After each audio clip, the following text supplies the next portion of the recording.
Oh, it's... Hello? Oh yeah, it's working. So, welcome everybody to the finale, or the final stage of the stream of the KingPuffCup 8 today. And, I'm sorry guys, I didn't... Is it fixed? Yeah, it's fixed. Okay. Okay, so thank you guys very much for joining us. Now I see what you mean. I'm sorry, guys. Okay. Thank you very much for joining us to the stream. Today, I'm going to be joined by the one that, you know, everybody's looking for. The one that you all see the advertisement on pretty much every website, everywhere around. You know, the one guy that everybody just wants to meet. The hot local single. He's going to be joining me today to be casting with us the final stages of the tournament. Welcome, Hot Local. Hi guys. I'm really excited to cast a lot of these games. So yeah, as you guys know, this is the last chance to qualify for the KingPuff Invitational with a cash prize on it. And some of you guys have already seen the group stage. And yeah, just happy to invite you guys to watch with us the final stages. Yeah, there's a lot of really good games that were going on last time. Like I was checking out the group stage. It was some really intense matches, so hopefully that level of gameplay continues. I'm really excited. Alright, so yeah, without further ado, let's get into the first match. You've just seen Video Gamer, and we're gonna see him again. Video Gamer versus Rush Second. First game played at 13. You have that one? Yeah, I'm ready when you were. Alright. Doing the countdown in 3, 2, 1. So it's gonna be... Yeah, go for it. I'm so jealous whenever I see that arena still. I need to save up my gold to get that. It's just so fancy. Showing off all the wealth that he has. I think Video Gamer has amounted so much gold in the last couple of days, playing so much. It was a really good start. He countered the scrap pack push with 2 scrap packs of his own. It's like, nah, man, I got these bridges locked down. Yeah, you want to come with this stuff? I got double the amount. I'm gonna, you know, everything you do, I'm gonna do twice as much. Yeah, but we can see the living statues. It's definitely been getting a lot of gameplay lately, but it's gonna get shut down pretty dang hard by that laser turret on top of the reboomer. Musketeer's gonna get a decent amount of damage in here, but it's not gonna be able to handle that whole pack. I would just love to see the reboomer at the bottom be countered by 2 reboomers from Video Gamer's side. No, we're going with the trick play that we're getting to do a reboomer to counter a musketeer top lane, or at least get him to parry, so he doesn't have to worry. That was insane! That play. Yeah, that was a really great combination. Unfortunately, he isn't going to jump down as Setsu and stop that push, but it was really good gameplay right there. Nice timing of the parry. Yeah, triggering the parry, and exactly at the time that the musketeer's jumping back, dropping down the cleaver. So good. Well played, Video Gamer. And, you know, Rush Second dealing with it really effectively. Not spending much money. Yeah. We can see Video Gamer getting a push up here top lane. He's pushing with the first trait from Ravager. Hopefully, let's see, does the Prowler get the laser turret in time? Oh no! So that entire push is getting shut down for the most part by that laser turret. Still has the Musketeer and the Reboomer to push just a little bit more. I have the feeling that, you know, Video Gamer has great potential with a living statue, but he needs to deal with the laser turret, and, you know, Setsu would be perfect for him as well. Yeah, but the laser turret's on cooldown right now, so hopefully this this living statue is actually going to get pretty far down this push. He's expending a ton of resources trying to stop it. Yeah, so now he's dropping the cleaver, but the cleaver's just going to run into a musketeer and a reboomer. I'm not sure I like this play. Yeah, well, it stopped most of the push. But yeah, it is going to not really go in Video Game's favor for that play right there. Yeah, right now Video Game is just... You can see the effective plays that Rush Second is doing by just looking at the experience, right? Rush Second is getting the value off his cards and off his plays, and because of that, he's ahead in mana, ahead in experience, and you know, just playing the control game right now. Yeah, he's definitely he has a ginormous XP lead right now. Look at that, 117 versus 59 right now. Plus, he's still sitting at a solid 3,000 health. He's sitting pretty high and mighty above his little podium there. And now coming down to the peasants, showing him his laser gun.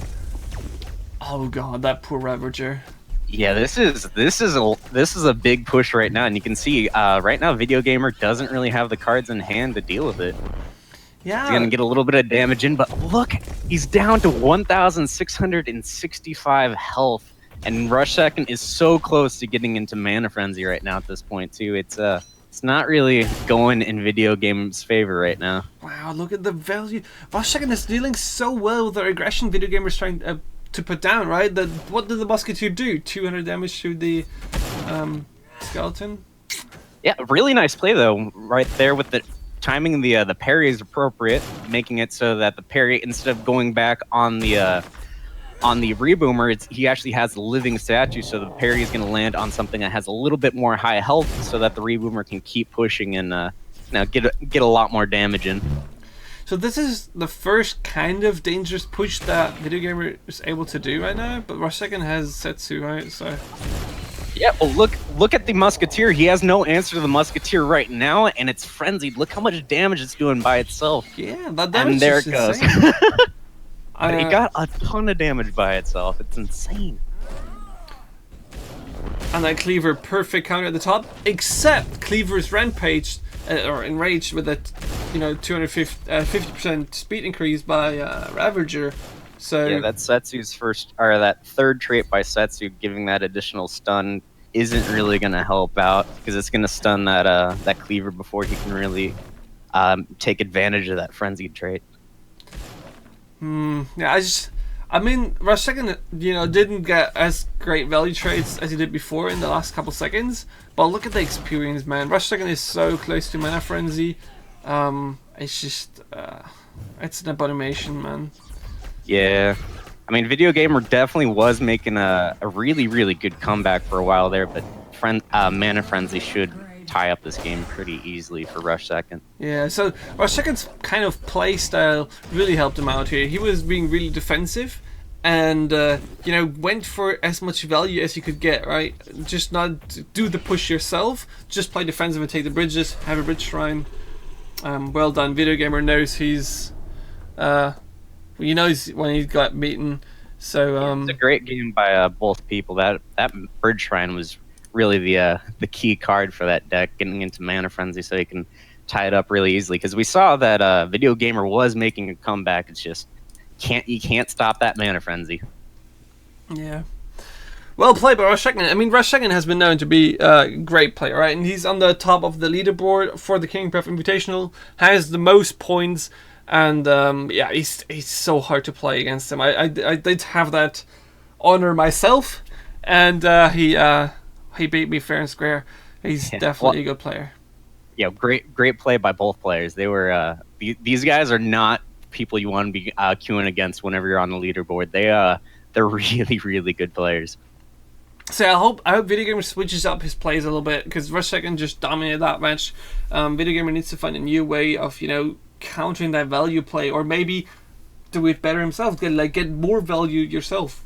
So let's see if he's able to do it. Next game, played at 16. You ready? Yeah, you want me to do the countdown this time? Okay, go for it. Alright, let's do it. Alright, 3, 2, 1, let's go. I'm still jealous of that freaking stadium. It's so pretty. Ooh, call to arms. Video Gamer, pulling out the probably the most valued deck that you could build. It's built a ton of buildings in here. Definitely has the call to arms, and then also swapping it up with a Stormbringer as well. Give a little bit more range presence. So now, it seems like his only issue is capturing the bridges, maybe, because it doesn't seem to run cards to capturing for cheap. Maybe he has some scrats in there.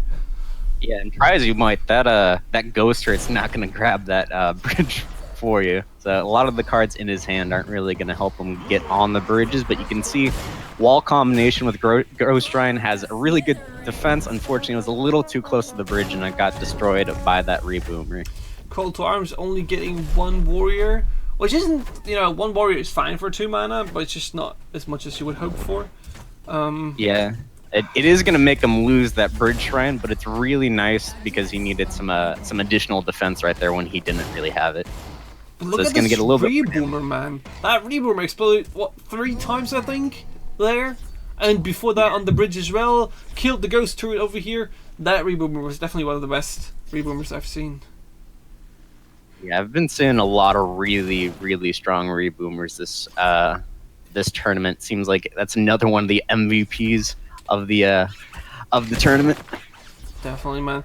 And the question is now, how is Video Gamer, you know, going to come back from this? His deck seems to be really slow. Rush second already ahead, 40 experience. He needs to step it up. Nice call to arms. That's a good start to, you know, come back. Yeah, he's got decent presence on both lanes. He's going to be able to stop the Setsu push, and then he's got a little bit of a push bottom lane. It's not going to clear it up by itself, or not take care of the cleaver by itself just yet. But you know, it's gonna get rid of a lot of problem targets. Look at that shrine. I don't think that was what he wanted. I think he missed. Like, he wanted to play the laser turret or the wall or something, and just accidentally played the bridge shrine there. Yeah, that is a shame. It's so costly. Oh, and that cleaver is still alive and taking care of everything in its path. Well, I feel like this is not looking good right now. Yeah, he's just gonna bail out. There's too many really problem plays that were happening bottom lane. Wow, I just feel like that was just. I just follow one unfortunate happening by another, just over and over. You know, you play it well, and then bam, another little shit thing happens. Like at the top, you know, placing the ghost turret next to the wall, immediately getting killed by the reboomer. Didn't think about that. You know, just maybe he's I don't know. I mean, like, I know sometimes when I play and like I make a small mistake, I immediately make like 30 more trying to make up for it, and like you kind of like feel like angsty. It's like, no, I gotta play this and this and this.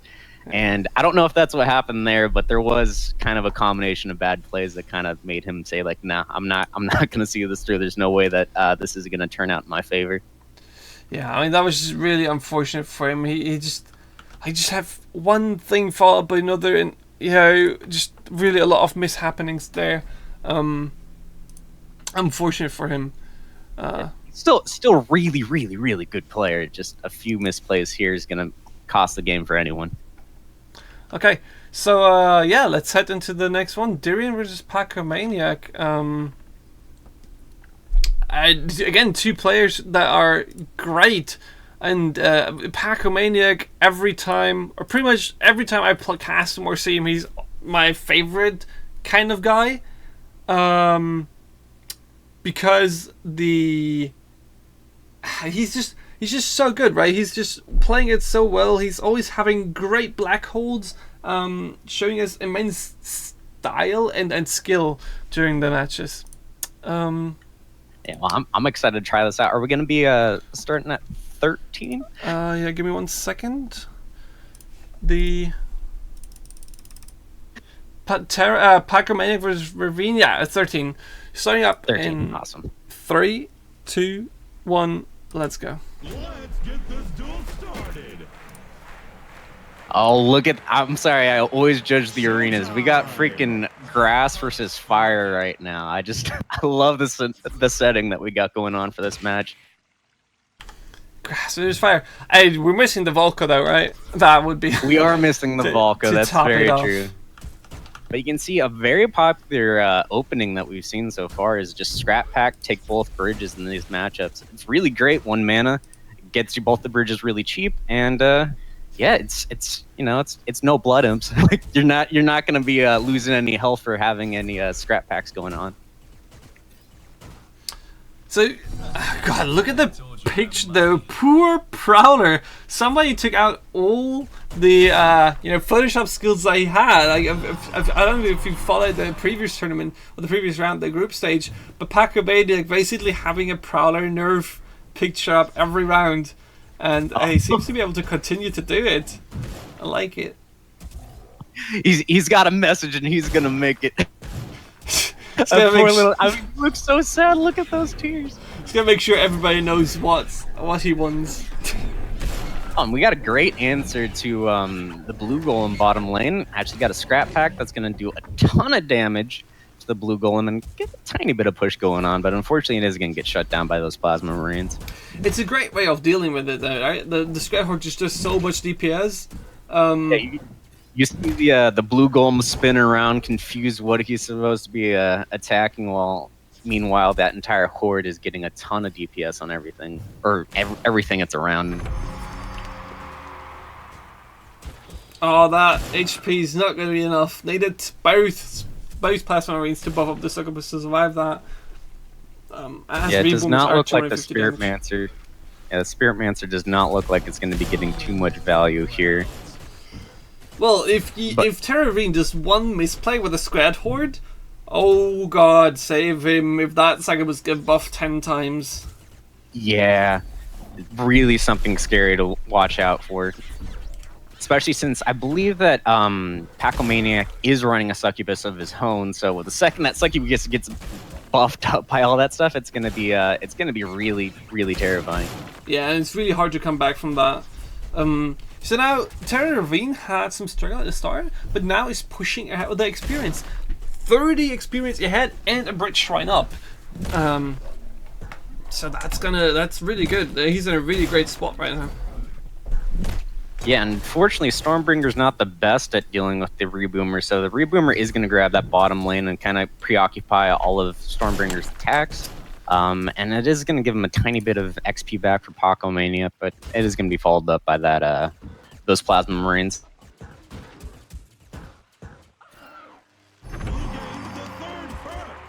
All right, we once again see the Spirit Mancer coming out. It feels like a little too soon. There wasn't really anything on bottom lane for that Spirit Mancer to latch onto, and it's it's not exactly the strongest DPS target out there. And now, we have Scrat Horde.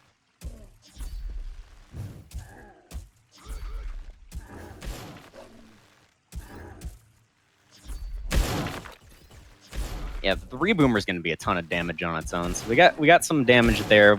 Terra Ravine does have Scrat Horde for when Blue Golem gets a little bit closer. We got a very solid push going on bottom lane right here.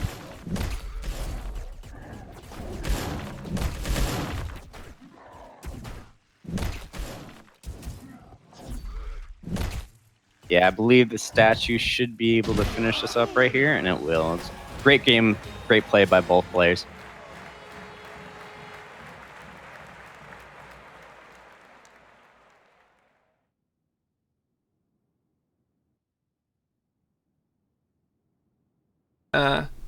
He was scared to play the Scrap Horde, right? You could see that he wasn't playing it, even though he had it on his hand.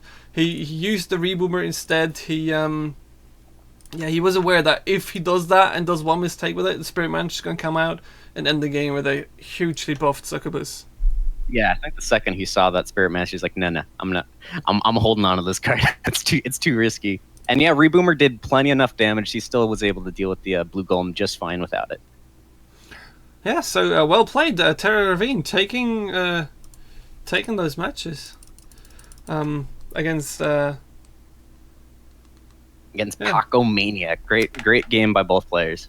Yeah, double Stormbringer, man. Okay, so next round, Pacomania versus Terra Ravine at 20. Are you ready? I'm ready. It's starting down in 3, 2, 1. Let's go. Oh, and Paco again. Paco swapping it up to Ravager for this. Damn, that little picture, man. it's such a sad Prowler.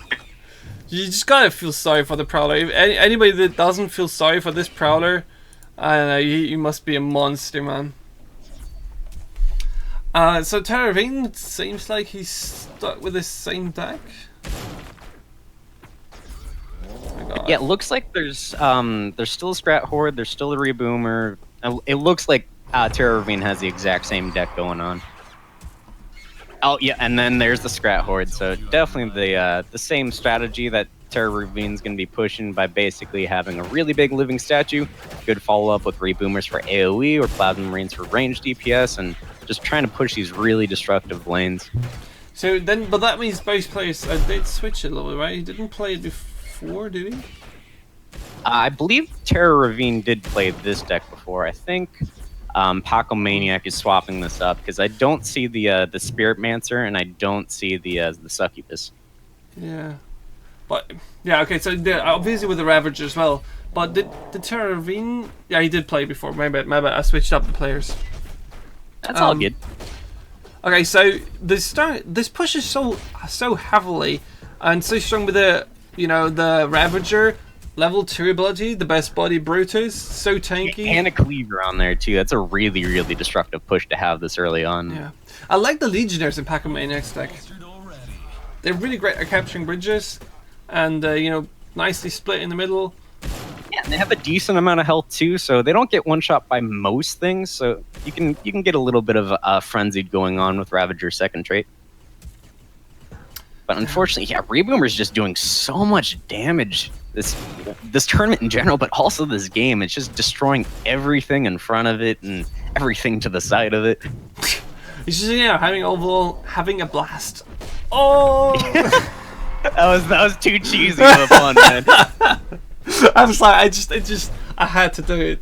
Oh man, would you look at these explosive games? No. But yeah, he's definitely making quite the impact on these tournament games. I like the Ravager boosted Succubus and the explosive damage that Paco Maniac is able to push out with double Rammer, Cleaver, Succubus.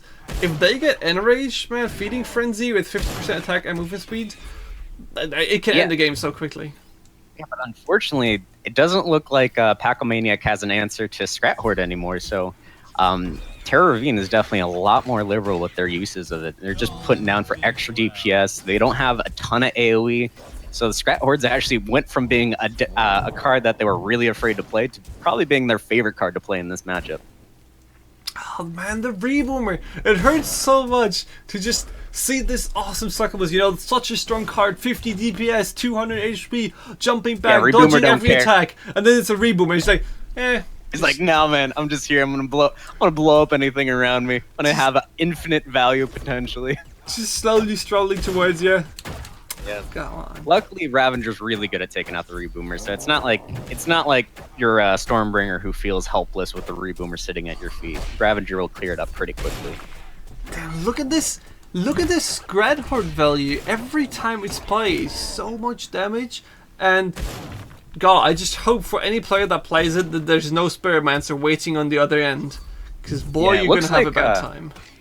Terra Ravine actually has a ton of cards that really win almost all the trades in this. I think Paco Mania didn't really see the Scrat Horde as much last game because it was so sparingly used once that Spiritmancer came out. So he, I think he unfortunately queued up with a deck that's pretty dang weak to that card. Yeah, I mean, double Rammer, potentially high amounts of damage, but if a Reboomer's waiting for you, that's not much left, man. Yeah, and you can see Terra Ravine really close to getting to Mana Frenzy right here. I'm gonna say she just because the picture I might be wrong, but they're really, really close to having Mana Frenzy and just winning up the game by just spamming out cards. Oh, yeah. And there, she just hit Mana Frenzy. They'll just have to deal with the top lane a little bit. Double Reboomer is going to be plenty of DPS, and now they can start throwing down those bridge shrines, start just snowballing even further. And Paco Maniac sitting on really low health. I don't see this working out too well for him. He needs to push out a lot of damage on that statue before it hits him if he wants to survive. But I think this one is over. I think he's just looking at that and he's just accepting. It's like, all right, just look at that poor picture at the bottom. Just make it brief. Look at that picture. So such a sad Prowler to finish it up with. Well, either way, great game again by both players. It's so sad seeing that Prowler picture, especially when it's on such a slow defeat like that. Yeah, when Terra Ravine, convincingly taking it to the Mana Frenzy, and taking the game. Paco Maniac, man. I think he's missing the black holes. He's always been great with the black holes, and that has been his forte for me, and that's why I always liked these games. But now, Paco, man, just crying. Yeah, I mean, Bridge Shrine is definitely getting a ton of use right here, because not only is it great at winning up the slow games by getting into Mana Frenzy first, but also when you're in Mana Frenzy, that's a 3-mana shrine that's just going to give you free mana, or 3-mana shrine that's going to give you free mana. It's a really good deal. Yeah. It's well, it's a great card. Just can't say anything about it. It's so dangerous for Blood Imps as well. Oh yeah. Oh man. I've done probably too much of my fair share of promoting the deck that uses triple Blood Imps and then tries to get out your Bridge Shrines as quickly as possible. Yeah. We gotta stop talking right now about that triple Blood Imp 8-pack deck. We're gonna head into the next. Nobody heard that stuff, guys. Keep ignoring this guy. No, don't play that deck. It's bad. We're gonna head into Valesti versus Mephisto. Played at 17. Are you ready? Yeah. It feels like I'm sorry that no. like seeing that deck. We see these great plays, and then I'm just like, oh yeah, and there's this cheese deck out there. Don't play the cheese. Look at these guys. These guys are playing really cool and really great and smart decks. This is way more entertaining. All right? Don't ignore the cheese. All right, so let's head into it. Counting down. 3, 2, 1. Let's go. Welcome to that arena though. So you want to do your Showtime. jelly time for Valesti's arena? Yeah, because I always spend my gold too quick. I'm like, I still need to have 3 of all legendaries. You don't understand. And yeah, the arena still looks really, really pretty. But now we can see the combination of Blood Imps and Red Golem. So this should be really entertaining once it gets to 1,500 health. Yeah, so Mephisto has a great deck here, I think. I've seen it, I've played it myself, I've seen it on ladder. The crossbow guild is just so annoying to deal with. It just puts so much pressure on the one lane, forces you to play something weird against it. And yeah, and especially since Chain Lightning is not being able to be used here, it's really great because it's kind of losing a lot of the things that counter it. Exactly. So the only thing that you really need to plus the front of it is just a living statue or something, and then those crossbow guilds, those crossbow dudes coming out of the toilet one at a time, just gonna support your push so big. It is really if you ever control lose heavy. the bridge, it's like, hey, I got another guy on the bridge. Oh, you took it back? Hey, I got another guy on the bridge. So this is double control decks, right? We see Red Golem on the left side and Crossbow Guild on the right side. The question is does Mephisto have something to tank for them? Because right now they're all getting sniped by the Stormbringer. It does not seem to be that case so far, but I mean, there's the Crossbow Guild there. I fully expect to see a living statue pop up, but that might just be my noobishness. But look at that, living or I'm sorry, the last stand taken out right at perfect timing, right when Mephisto takes both bridges and Valesti was just waiting for that. He was so ready for it.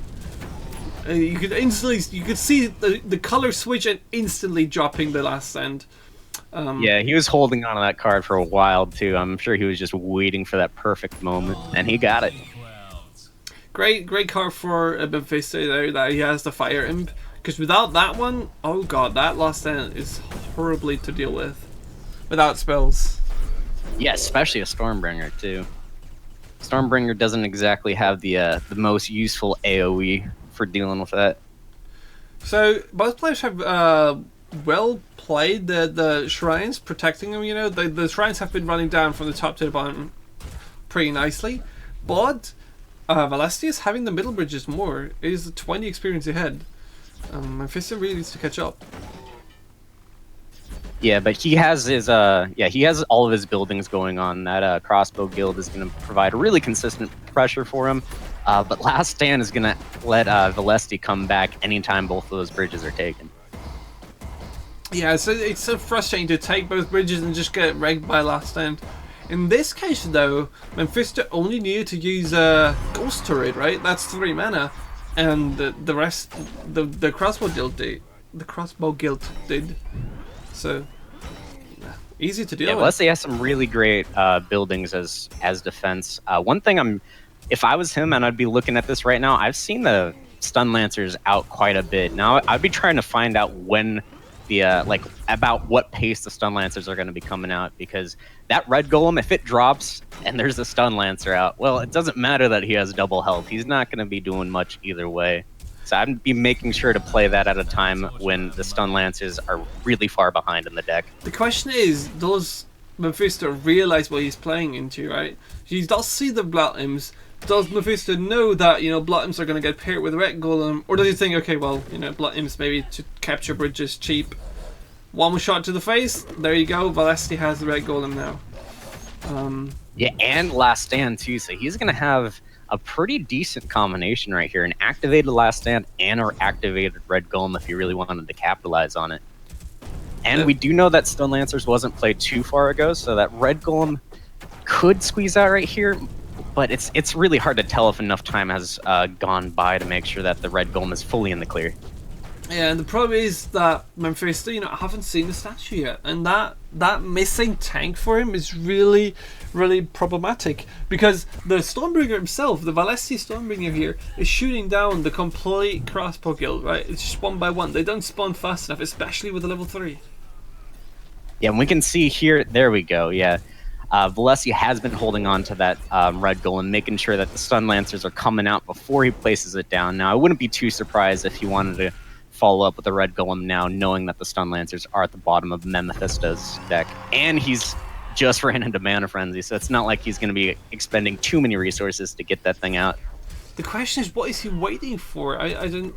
Like, why is he not using the Golem? There's no laser turret waiting for him. There's the only danger that he saw was the Stun Lancer, but he can back up the Golem. There it is. He heard you asking, and he's like, all right, fine, I'm playing it down just for you. Yeah, just trying to think about maybe his thought, but he's probably thinking about, he had a reason for not playing it. I just want to know what his own thinking was in that situation. Maybe I think right now he's trying to get the more of the bridge shrines out, because now you can see he's got 3 out, and you can just see his mana pool is just going up, up, up, and he can just spam whatever he wants at this point. And it's gonna give him the game pretty easy. Yeah, I was perfectly played by Valesti, right? He took the lead at the start. He had some mana lead there, just, didn't let Mephisto come on the bridges. Every time Mephisto did come on the bridges, he got punished by it with Last Stand, and yeah, Mana Frenzy was enough to win. Yeah, it was really a shame that we didn't see a living statue come out from Mephisto. It seems like, from my noobish perspective, that would be an auto include in that deck, but we didn't really see it that match. Yeah. Either way, it was great play by both people. You could see that the Crossbow Guild definitely did a great job of getting on the bridges. It's just, unfortunately, Last Stand was just so strong at being able to recover it after both bridges were taken. Yeah, it's so hard to come back from that. But yeah, it's surprisingly, Mephisto, being known for his great plays from Stormbringer, gets beaten by Stormbringer. Against another Stormbringer, nonetheless. Yeah, that's gotta sting a little bit. That's gonna hurt his ego, man. He's gonna be really pissed about this. Right. Watch like next month, like the ladder, he's just gonna be #1. It's gonna be a brand new Stormbringer, and he's gonna come back with twice the vengeance. It's gonna start a nemesis, Valesti. Dun dun dun. Alright, so let's head into the next round. Mephisto versus Valesti, 25. Alright, sounds good. Yeah, I'll do the countdown this time. Let me I'm sorry. Here, let me go ahead and pull that up, and then I will do the countdown. My game just decided to jump around real quick, but I'm ready to go. So let's do the countdown in 3, 2, 1. Let's go. It's Minion Masters. And we're off. Oh wow. This is double blime now. Well, I see switching to a more aggressive version, it seems. At the wrong timing. Because Mephisto just actually switched to Modar, which is just the best cover you can have. That's gonna take care of the Blood Imps like they're nothing. Plus, that cleaver is going to be getting a ton of damage on those, so he's going to be really nervous about playing any blood imps at this point. You can see he's already down to 2,280 health. Not really great at the start of the game. Yeah, well played by maybe. Mephisto. Yeah, and look, there comes the living statue that I've been missing for and waiting for since last game. Oh, Joan Walker, long time no see. I love that card. I just have a feeling for it, a fable for it, but not many people play it. I don't know if this is just me, but I really love the animation behind his walk. It seems so satisfying to see how he moves about the battlefield. Yeah, so Velocity, oh my god, that's 400 damage from the Bull Golem. Boop. So the problem is, Velocity, every time he uses those imps, it's going to be so dangerous. But, at the moment, he's getting really close to the Red Golem. Yeah, it seems like he's getting right to that 1,500 point without going over it too much. So really great pacing by him. And look at the experience as well. Velocity at 60 experience and 66, and Mephisto at 20. That is harsh. Mephisto really needs to find a way to come back into this, and he needs to find it soon. But the Red Golem is waiting, man. The Red Golem. Yeah, but right now he doesn't have too many ways of dealing with this board. He can do the Red Golem, which is going to get killed pretty easily by the combination of the cleaver and double reboomer. Oh, look at that! And then Mephisto going for the kill here. Dude, the cleaver just did so much damage. Oh my god. Reboomers, Yeah, double reboomers. Battle Rush. He's been holding on to that Scrat Launcher this whole time, and it's just perfect timing right here because he wasn't prepared to take this much damage right now. Wow, that took me completely by surprise. And Velocity, it seems itself as well. Velocity was so sure, he was like, sure, like, okay, I'm in a great spot here. I have the Red Golem ready. I'm exactly at the HP I want to be, and a little cleaver. Come on, I can ignore cleaver. Then there is, a living statue. Come on, the Golem will deal with it. And yeah, and he had the laser turret ready to go, but then all of a sudden, boom, Scrat Launcher. I took care of your laser turret, and I'm also pushing a ton of face damage now. It's a really great turnaround. Wow, that was just the weirdest surprise that you could expect. Like, Velocity was in such a good spot. It was perfectly played, and then, boop, I'm wrecked. Just like that. I mean, the both of us were like, yeah, no, Velocity's got this. He's got all his things ready to go. But then, boom, the surprise MVP, that Scrat Launcher. Dang, just really good synergy that I haven't really considered before. It was great play by Mephisto. Yeah, and great deck switching from him as well. Well done by Mephisto by spotting the weakness of Red Golem. He got low on health, and he just got that really good burst in. Right, so let's head into the next round. Velocity vs Mephisto, both 1-1. Let's see who drops to the loser bracket. Starting at 31. You ready? Ready. Okay, starting in 3, 2, 1. Let's go. Oh, here we go. Setsu, the nemesis of any defensive Red Golem deck. The face. Yeah, it looks like he's like, hey man, I realize that rush worked really well, so I'm gonna rush even harder. So Velocity has now the laser turret again and cannon roller, so he's good at dealing with the big minions, right? The question is, how does Mephisto apply the pressure now? What is in his deck with a Setsu to get that push going? Yeah, a lot of spells are banned this tournament. I mean, you still have Call to Arms, but there's not too much that you can be synergizing with Setsu's second trait. Exactly, so that's why... Oh, Prowler value top. Pacomaniac, are you seeing this? The Prowler value! I don't know, man. You say that right as the Prowler's dying. You're just like reminding, it's like, no, man. That little guy's been through so much.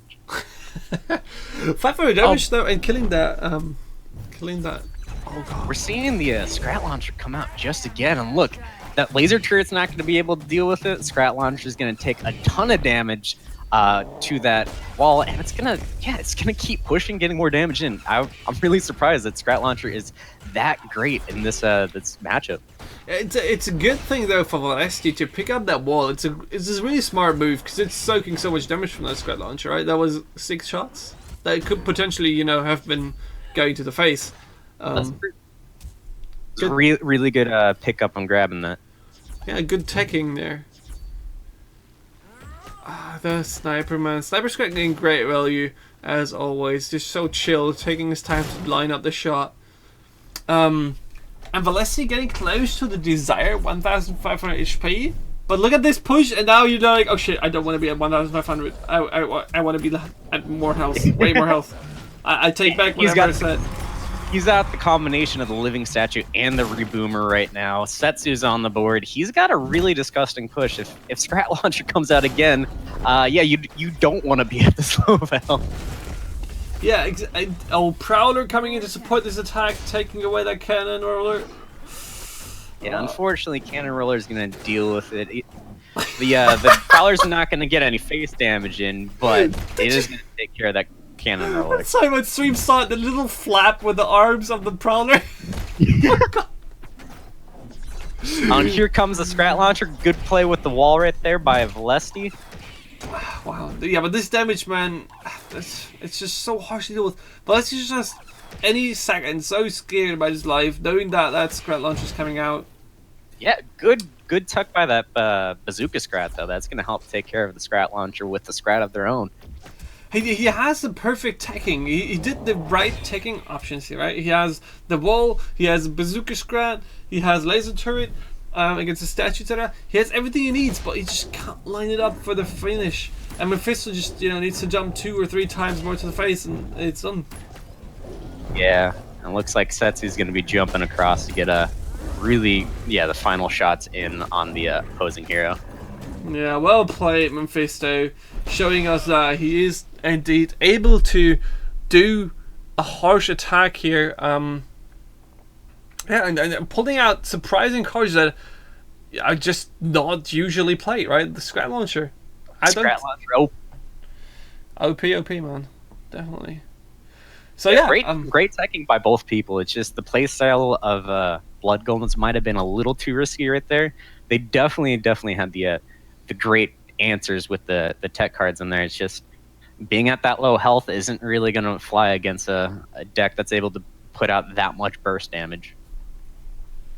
Yeah, it was just well played, man. Well played. I'm surprised that he does this innovative style of play, and yeah, it works out well.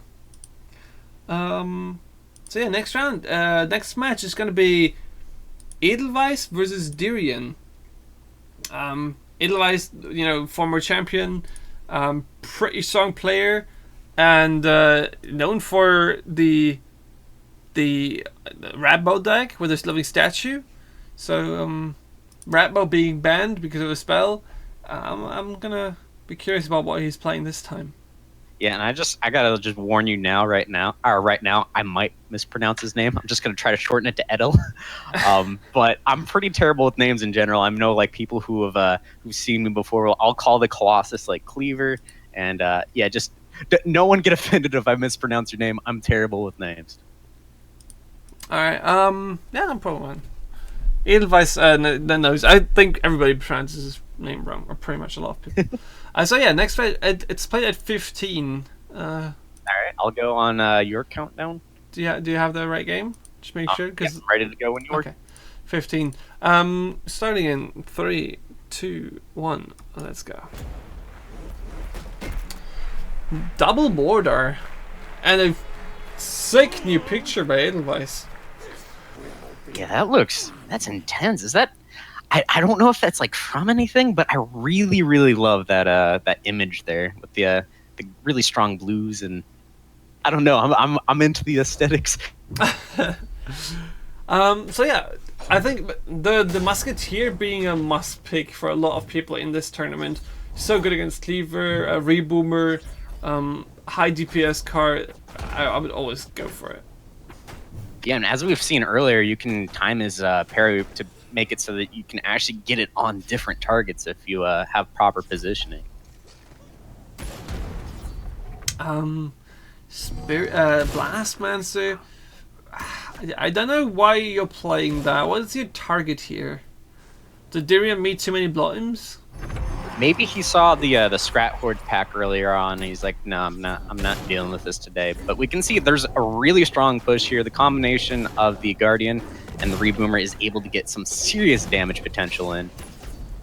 Fortunately, the timing of the Reboomer isn't going to finish up the blue golem, but he is very, very low on health. The problem now is that all the revive options are really horrible for Edelweiss, right? You revive the drone, you get a bad revive. You revive the golem, just getting that back for free. Yeah. Well, fortunately, Guardian is going to be pretty good at soaking in hits, so hopefully, I believe that he's going to be trying to time it up with that. But the Reboomers kind of have a mind of their own. Sometimes if they blow up too early or they go into a different spot, they're actually going to take up that tombstone instead. Yeah, it was a great spot there on the Reboomer at the top, killing the Stixie there. Laser turret, perfect defense building here for the blue golem. Yeah, and then that Reboomer is going to help take care of the Succubus so that the laser turret can finish off the only other push of that Guardian, or the Warrior, excuse me.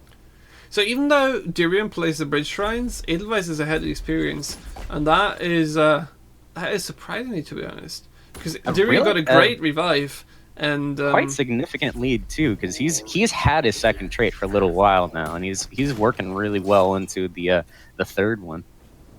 Double beam, and we can see the bottom. With the Guardian too, it's going to be a quite destructive push right here bottom lane. Darian's going to need something serious to take care of all of this.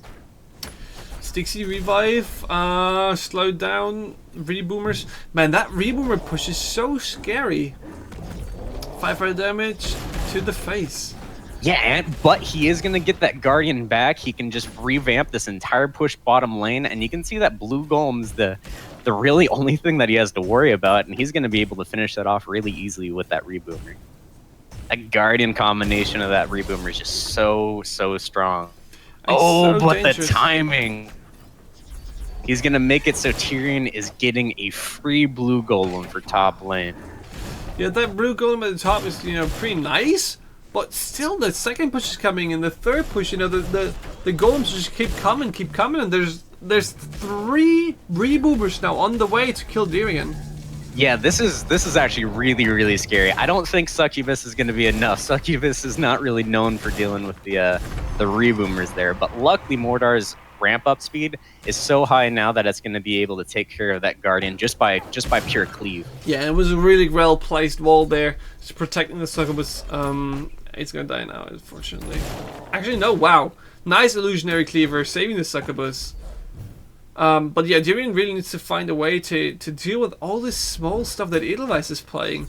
It doesn't seem dangerous what Edelweiss is playing, but it is so much. Darian gets great value revives. Getting consistent trades, so even if Darian's able to stop the entire push, once it gets close to him, he's not able to catch up on the XP gain whatsoever, because the entire push is pushed so far into his base that Edel, I'm sorry, I told you I was bad with names. He's really able to capitalize on the experience, and he's going to be hitting Mana Frenzy not too far from now. Yeah, it's just so hard to deal with that. That little stupid shield golem. It's going to make... Darian is going to fume about that card. And that push. Yeah, the combination of the Guardian and the Reboomer is pretty dang destructive. Wow, and the Musketeer just got wrecked by the Guardian hit. The Guardian hit first, and then the Reboomer. Man, that's gotta hurt. Yeah, he's funneling everything bottom lane. You can see he's always putting his tombstones down there. He's just trying to lock down one push the best that he can, and he can do it really well with that combination.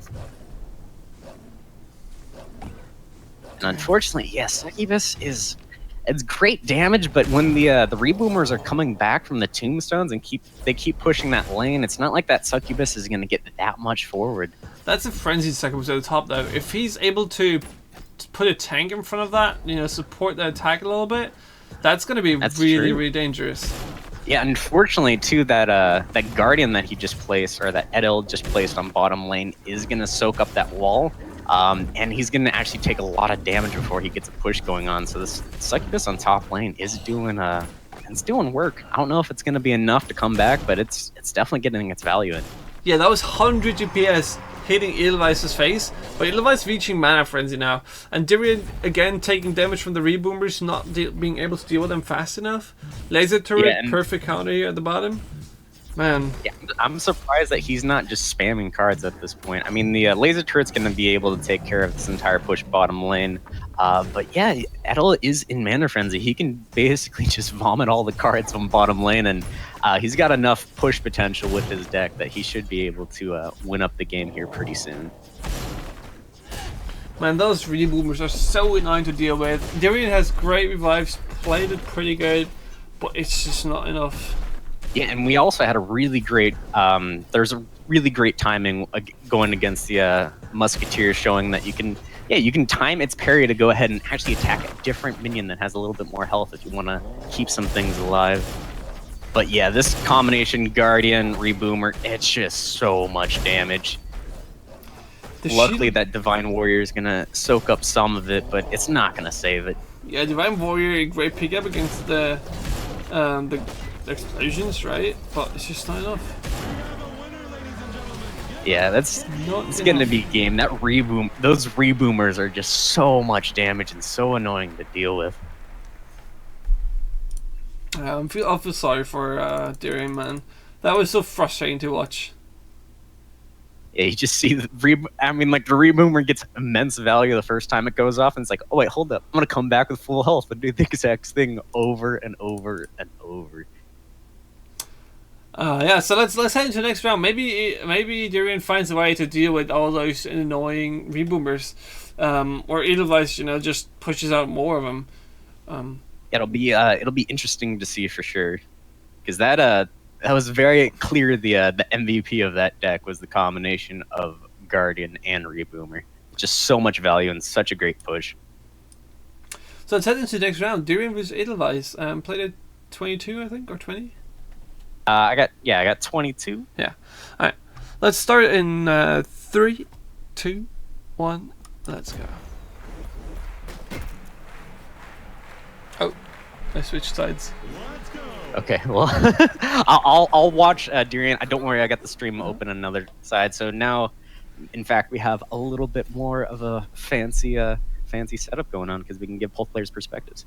I'm Dirian's side as well. We're both on the same player. Oh. I just need to switch out the scores. Nothing to worry about. You can see the Styxy top lane right here is going to be taking care of both the Plasma Marines pretty early on, while also providing some decent range support for anything else that's coming out. I'm a little disappointed here though in Dirian because he played the exact same deck now, right? It's the exact same deck that he just played against Edelweiss. Yeah, was the Blastmancer in the deck beforehand? Yeah, I think he only played it once at the start and then just didn't do much. Oh, that is a little unfortunate. Oh, this bottom push. This can be so dangerous. A priest is behind the tank. Yeah, not just any tank. The first trait from Ravengers, that big guy there is able to push in really, really destructively early game. He just got so much health. It's basically like its own golem. Yeah, it's 800 health. It doesn't do much damage, only 10 DPS, but it gains 50 HP every time it hits something. Yeah, so it's able to just stick on the opposing hero for quite some time. Yeah, so that was 1000 damage off of the level 1 ability. Pretty great pickup for Edelweiss. Yeah, and Dirian's not exactly playing Red Golem either, so that health pool is not something to be sitting on too happy. Oh, but you can see the Colossus, I almost called him a cleaver there, coming out bottom lane. He's going to be able to get a really, really good push in here, especially in combination with the priest that's coming out. Yeah, how do you deal with the priest in the back? You can't reach it, right? And now every time he reaches below 50% HP, he's going to get in the feeding frenzy, and he's going to walk faster, hit faster. Yeah, and that priest is going to make sure that he can maintain at that low health when he's taking damage. So really, really strong push coming here bottom lane. He's exactly at the perfect amount of health, and it gets great value. Well played. Yeah, able to take care of that blue golem and then just maintain this bottom push. It's It's really scary. It's not gonna win the game up by himself right there, but it is gonna get Darian down pretty low. It's 250 damage, and that he did his face. Edelweiss, he has multiple of them. He's just, one dies, the next one is coming. How do you deal with it effectively? Darian doesn't really have a tank killer except the blue golem, right? That's true. I have not seen a laser turret or anything like that pop up. So these cleavers that are, sorry, I told you I call it wrong. These colossuses, in combination with the priest, is just gonna be, it's gonna be too much to handle, I think. So the good thing that he can do is he can place a wall in front of it and then the golem behind, taking it down maybe. Yeah, but fortunately, it's gonna cleave everything in front of it. So Wow. even if a wall is down, it's gonna be killing a lot of the minions that are around it. It's really destructive. It's something to be worried about for this matchup. That sucker was just coming in too close to the Colossus range, man. Oh god, Yeah, this you can see attack is top so lane. scary. This attack is so scary. The priest is still up. The Colossus, nothing is there to stop him. The only card that Luckily, just... Blastmaker was able to take care of some things, but the second it latched onto that Colossus, it was too much. The Colossus isn't coming in with a third trait of Ravager, and it's gonna finish up the game.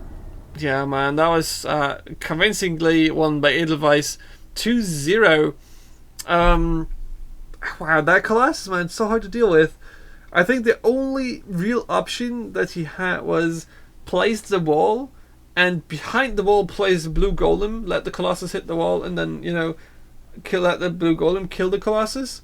But that is so expensive, and so, it's only one combo that you have to deal with this push. Yeah, especially because that costs so much mana. He's able to when he's putting down the Colossus, he's able to put it closer to his base, so he can fill in more minions behind it. So in case he does do that wall and blue golem combo, he's gonna already have a lot of damage behind it in order to take down that wall really quickly, and then follow it up and take down that blue golem down real quickly. Yeah. Okay, so and now that was pretty nice to just see. That was well played by both of them, and Edelweiss take the lead and Edelweiss take the game, and he's a former champion, so you would expect him winning, but still, well played. Yeah, no, it was a great play by both people, Darian and Edelweiss, I believe is pronounced. I'm so sorry if I'm saying that wrong. Both players played really, really well, and I mean, unfortunately, there just wasn't really any way to deal with that cleaver or the Colossus. So great gameplay, just probably the wrong deck to be going against that. All right, so let's head to next round. The video gamer versus Paco Maniac, starting at 26. 26. Let's do it. All right, starting in 3, 2, 1. Let's go. Oh man, that stadium and that sad Prowler. Wow. The text. Oh god. Miss Black It's Hole. just it's so sad every time you see it. I mean, like, it's just, I don't know how you can have so much emotion that's added onto something that looks really mad, but then you just add one little teardrop and it completely changes the face of that creature. Poor little Prowler and poor Paco for not having a black hole in this tournament. Priest is at the top next to that shielded guardian. Yeah, it looks like they're both trying to push with some pretty big targets. They got a living statue bottom lane, and then obviously the guardian top lane. And unfortunately, the reboomers that they're putting out to try to deal with it is not gonna be too much when there's the musketeer on board. Yeah, musketeer at top is going to get so much damage in. Actually, a counter musketeer. Wow. Still well played there. And a living statue at the bottom now, so you need to deal with that. And at the top, there's already a Brutus pushing in. Yeah, so he's already got a really significant amount of damage sitting right for 460 damage, and then he's got another push coming in here. It's really early on to be getting this much damage, and I'm sure Video Gamer's really excited about the opportunity that he has here to just keep pushing in with more damage. You can see there's the reboomer coming out, another boomer just to trickle in more damage, and this is looking to be too much for Paco to really deal with at this point. So much damage, and Paco Maniac has no DPS. And he's gonna get killed by his own beloved Prowler. The Prowler Paco Maniac lost face. That's so sad.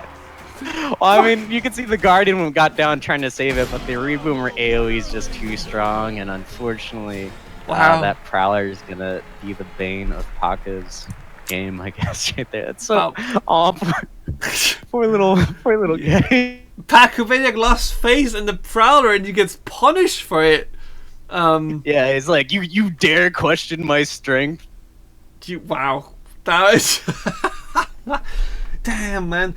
That push was so well coordinated, though. You know, first the living statues, and the Brutus, couple of boomers coming in, taking care of the priestess, and wow, that was so much damage. Just a boomer value again. Video Gamer got that opening with that living statue, saw that he had a really good push, and then just took advantage of it, kept putting in really high damage AoE cards to kill anything that got grouped up by the base, and yeah, it was really well played and got him the win. Yeah, well played, man. Well played. Faster than I expected, though, to be honest. Video Gamer. Yeah, man, I did not expect that game to end. Maybe he's just, you know, he was fuming after the last game. He was mad at himself probably for, you know, having so many misplays there. Now it just shows us, you know, Paco, you are my victim. Get wrecked. And yeah, let's see if he can do it in the second time. All right, let's get into it. 34. You ready? I'm ready. You want me to count down this time? 1 second. It just started. Don't worry, okay, I'm ready. I'm ready. So I'm starting. Starting in 3, 2, 1. Let's go. Let's do it. Okay, both players switching up their decks. Setsu for Paco and Mortar for Video Gamer. Yeah, and we can see the bridge shrine coming out pretty early, so Video Gamer is definitely settling in to have a little bit of a slower game this time. Yeah, slower game, well, as expected for Mortar, with a big revives, maybe, if you're able to get them in. And taking a huge experience lead at the start right away. Yeah, and we can see the Reboomer and then Boomer combination. Definitely a popular choice for these matchups, it seems. Oh, and then that entire last stand is going to be completely destroyed by the Reboomer. That's a little sad to see. Yeah, it's so dangerous, man, to play last stand with all these boomers around, and wow, the infiltration. I haven't seen that before. I like it. I like the infiltration. That's great face potential there for Pacomania. Setsu infiltration, and maybe one other card that's pushing anyway. Really dangerous. And also, it also synergizes pretty well with Setsu's second trait as well. So you can drop down on Setsu, get a couple shots in, and then drop down that infiltration right after. And you can see Setsu jumping in to get a little bit of face damage in here. It's not going to last too long, but it is going to help trickle in a little bit of damage for this early of the game. Look at the plasma marine shooting range at the bottom. Just taking just take aim, wreck everything in front of you. Yeah, he's got like a little small army going on bottom lane. So disciplined. Look at the synchronous walk. Stay in formation. And look, they're going to be able to get a significant amount of damage in here. Mortar is going to be pretty good at getting that AoE damage in. So they're not going to last for too long, but they're definitely going to get a good amount of shots in. Don't kill them. Oh, okay, he only gets one blue golem revive, not two. That would have been pretty harsh. Yeah, but unfortunately, that last stand for the top lane is going to be completely shut down by the boomers that they already had in play. So Video Gamer's able to get some really significant pushes going on this early into the game. He might be lower on health, but he's much higher on XP. Double golem walking towards their winning strategy. Now, it's so dangerous to have that thing walking towards you, and if there's two, God help you, man. Yeah, you can see he's still putting down more of the XP shrines. You can see there's more tombstones going out. He's got the best building set up in the back that's really going to help him carry him in for a long game. Man, this Plasma Marines DPS just wrecking the blue golem. I would have never thought that Plasma Marines are considered a counter to it, but watching this game, man, you can say that. Yeah, and I don't know. I just again I'm I'm a little too focused on the aesthetics. I just love how there's Setsu right there with her own like little plasma rifle, and then she's got this full army of plasma marines to support her wherever she needs it. Trained by herself, probably, and one of the reasons why they do so much damage. Yeah, we can see Last Stand coming out again, but unfortunately, Video Gamer does have Boomer in hand. So even though that they're able to deal with that blue golem, that Boomer's going to deal with the Last Stand with very, very high mana efficiency. I just feel like the Last Stand is a lost card. It's just dead as soon as it spawns. Yeah. Poor Musketeer. Oh god. Because blue golem's doing so much damage, it's even dealing with the Musketeer that tried to parry away from him. And they're gonna get both of them off. Alright, he's gonna get both of them from this has gotta be it. That's a vengeful dead. 2 blue golems, frenzied up, 50% bonus attack speed, 50% bonus movement speed, healed up to the top, mana frenzy behind it. And he's got more bird shrines to come out, so he's just gonna start snowballing really hard. You can see like he's almost got too much mana to actually play with at this point. Packer Minion, man, pull out those 12 plasma marines you've been hiding. You need them right now, or you are done for. I don't think too much is gonna save him here. You can see he's basically staying at 10 mana. He's getting all these really destructive blue golems and all these reboomers. It's gonna give him the game pretty spectacularly. Yeah, that was well played, man. A Video Gamer just slowly building it up, applying the pressure, getting the right revives, always, having one blue golem extra, and wow, and then just suddenly, let's explode. Double blue golem, frenzied, and you're done. Yeah, that bird shrine really did a great job getting him into mana frenzy, and the second he had mana frenzy, well, you got to see it yourselves. Like, it was really, really destructive and really snowbally once he had that going. So yeah, convincingly winning that match and show you guys that he is indeed a really, really good player. And Pacomaniac, man, so sorry about the black hole and the Prowler that he's missing. Yeah, but still great plays. Just looks like Bridge Shrine and Reboomer are just getting a ton of value this tournament. Yeah, so next round is Valesti versus Dirian. Let's head right into that. First round play at 40. You ready? All right, I'll go on your countdown when you're ready. Okay, starting in 3, 2, 1. Let's go. Oh man, that freaking arena. It's so golden, it's so pretty. Yeah, I mean, it's just I just instantly bought it as well as soon as I could. And it looks like he's sticking to the strategy of the Blood Imps and the Red Golem again. Yeah, I mean, he did lose to Mephisto with this one. I guess since he practiced it, he might as well take a second chance. Yeah, it's not a bad combination by any means. Plus, he's going against a different opponent now. Maybe he thinks that they're not going to have the answers that Mephisto did. Or Mephisto. Again, I really apologize if I mispronounce anyone's name. Don't. They're used to it. They've seen me cast for a long time. So Dirian with Setsu potentially being the counter to Stormbringer, right? Because you can go face, and Stormbringer wants to play it slow, but Setsu can just jump into your face.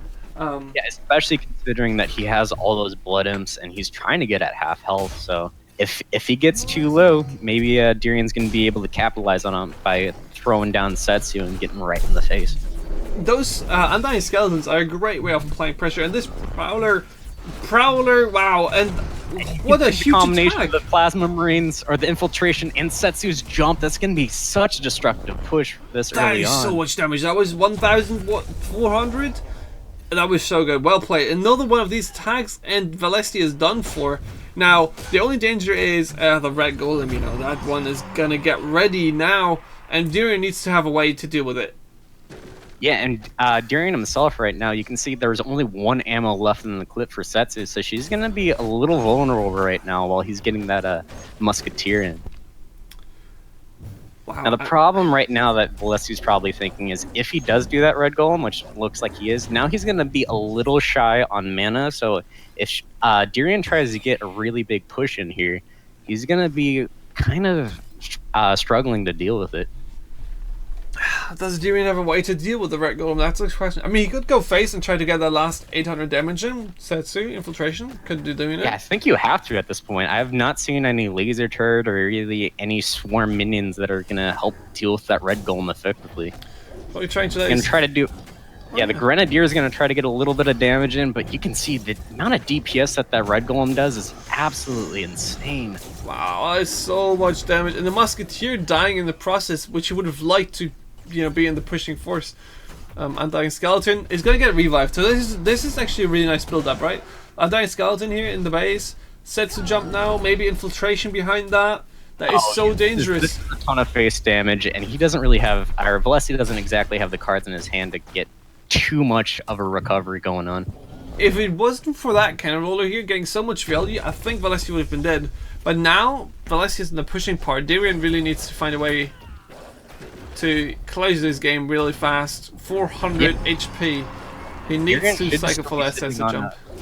And Darian should still be sitting on infiltration. So one infiltration comes down with Setsu, and it's going to be a lot of face damage. It should clear up the game with that. There's Undying Skeleton. Now the question is, does Darian go? Oh, there it is. There's the infiltration. Is it enough? Oh, 200. So close.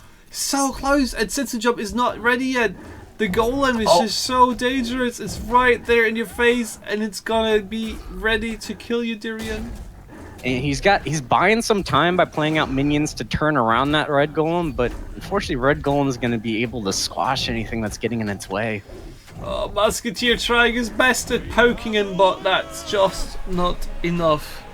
My god, look how close that game was. I was fully expecting like a jump from either side, but they're both hanging on to the smallest amount of health, and you can just see how destructive those red golems are the second you get below 1,500 HP. Wow, man. Prowler nerf just, didn't kill the cat roller at the moment he needed to. In that one push, they could have potentially won during the game. I still keep remembering the picture of the Prowler with the small hills here. I feel so bad for that guy. I mean, I hate going against Prowlers still, but it's so sad that seeing him like not do his full potential that he had before. It's a poor little dog. Yeah, it was well played though, and Valesi, just in time, dropping that red golem, applying that huge amount of pressure with that card, and showing us why it is worth to get to below 1,500 HP. Yeah, red golem is just so destructive. So double health too on it. It's juicy, man. Yeah, so let's head to the next round. Darian vs Valesti at 44. Alright, ready when you are. Alright, counting down in 3, 2, 1. Let's go. This is Minion Masters. They're switching it up. You see Darian now running his own Bloodums. Darian his own Bloodums and Guardian. Oh god, is this a spam deck where the Disruptor Puffs? Yeah, I mean, you see the Disruptor Puffs, you see the Bloodums, you see the Guardian. I'm pretty sure he's just waiting at 10 mana to have the appropriate cards in hand, and boom, he's going to start throwing down all those Bloodums and get this really destructive push going on that's protected by that Guardian. But does Valesti have the Boomer for it? Yeah, a Reboomer right here would be really, really bad for Darian. Nice split up by Valesti, splitting up the minions, the few Bloodums from the Shield Golem, but that only gives Darian time to place more imps with it. Yeah, it was a great split up, but it does not look like he has the cards in hand to deal with the push fully yet. So they're going to be trickling in a lot of damage. Oh god, this look at top lane. Oh god. Valesti, you need that boomer. He's got to have an answer soon. You need boomers, a lot of them. Oh god, this is so much damage. I don't think Red Golem's going to help you here. No, this is going to be too much damage. Oh my god. That's going to be game for Darian. That rush though. Darian just took a lesson from Dova Nation, man. And Dova just taught him, if you lose a game, I know the perfect tactic. Just go Bloodums. And Darian's like, what? They don't what? See that rush coming. If they don't have an answer immediately, then it's an immediate victory. Yeah, and Darian's gonna be like, wait, that's it? Then just go imps? And you're like, yeah, go imps and maybe take a golem with it. Okay, you're done. Just smash your keyboard and win. Wow. So much damage, and without the spells to counter it, and without boomers ready, you're gonna have a bad time. So yeah, well played by Darian to spot the weakness. Right, it's a weakness in Valesti's deck because it's so slow and so controlly that he didn't have an answer for it. Yeah, I mean, he wants to get to 1,500 health, but I think he got to 0 health that time. Just a little bit more damage than he was expecting to take that early in the game. So yeah, let's head into the next round. Darian vs Valesti 1-1. Let's see who gets knocked out of the tournament and who stays. Both in the loser bracket. Starting at 51. Yeah, this one's for all the marbles. I'm ready when you were. Alright, starting in 3, 2, 1. Let's go.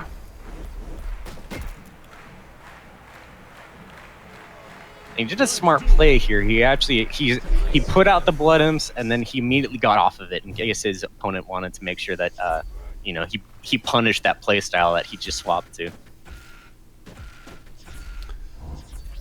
So shielded crossbow dudes, they can buy a potential a lot of times against slow hitting targets like Colossus, Golems. I really like that pickup. Yeah, and they're also really great at taking both of the lanes. You can see that he's going to be playing a slower style of deck since that healing shrine is going down. And you also see that there's a last stand in hand, so he's going to be able to make some really good turnarounds and get some really good trades in. Oh, and here we see the new reworked card. It's coming up. I like it. The defensive chopper. Yeah, I know I used to always call him defensive Meccano. Now that he's like actually a bike, there's no way I can mispronounce that anymore. It's a chopper. Yeah, it's a defensive chopper with more chopping power on the chopper. And that is going to be a great way to deal with all those blood imps, with all the spammy cards. And unfortunately, bottom lane, that cleaver is going to be doing a lot of face damage by hitting each of those blood imps, but that's exactly what I believe Valesti is looking for. It seems that he is still playing that blood golem deck, the red golem deck. So once he's at half health, he's going to be able to get some really destructive pushes in. I like how you can see the counters that everybody's going for, right? Valesti knows that there's a blood imp deck, so he went full counter for it. He has Annihilator, and it looks like there's Gax. That tech in for Gax, man. I love that card so much. You can see it's getting a ton of value by taking up that last stand, and also the added value of getting him right below 1,500 health. So Valesti is able to put out the red golems whenever he's ready. Oh, right, I didn't even think about that. The self damage from Gax actually put Valesti at the exact amount of health that he wants to be. And yeah, great. It clears the board. It helps push that win condition. It's a really, really great pick by Valesti.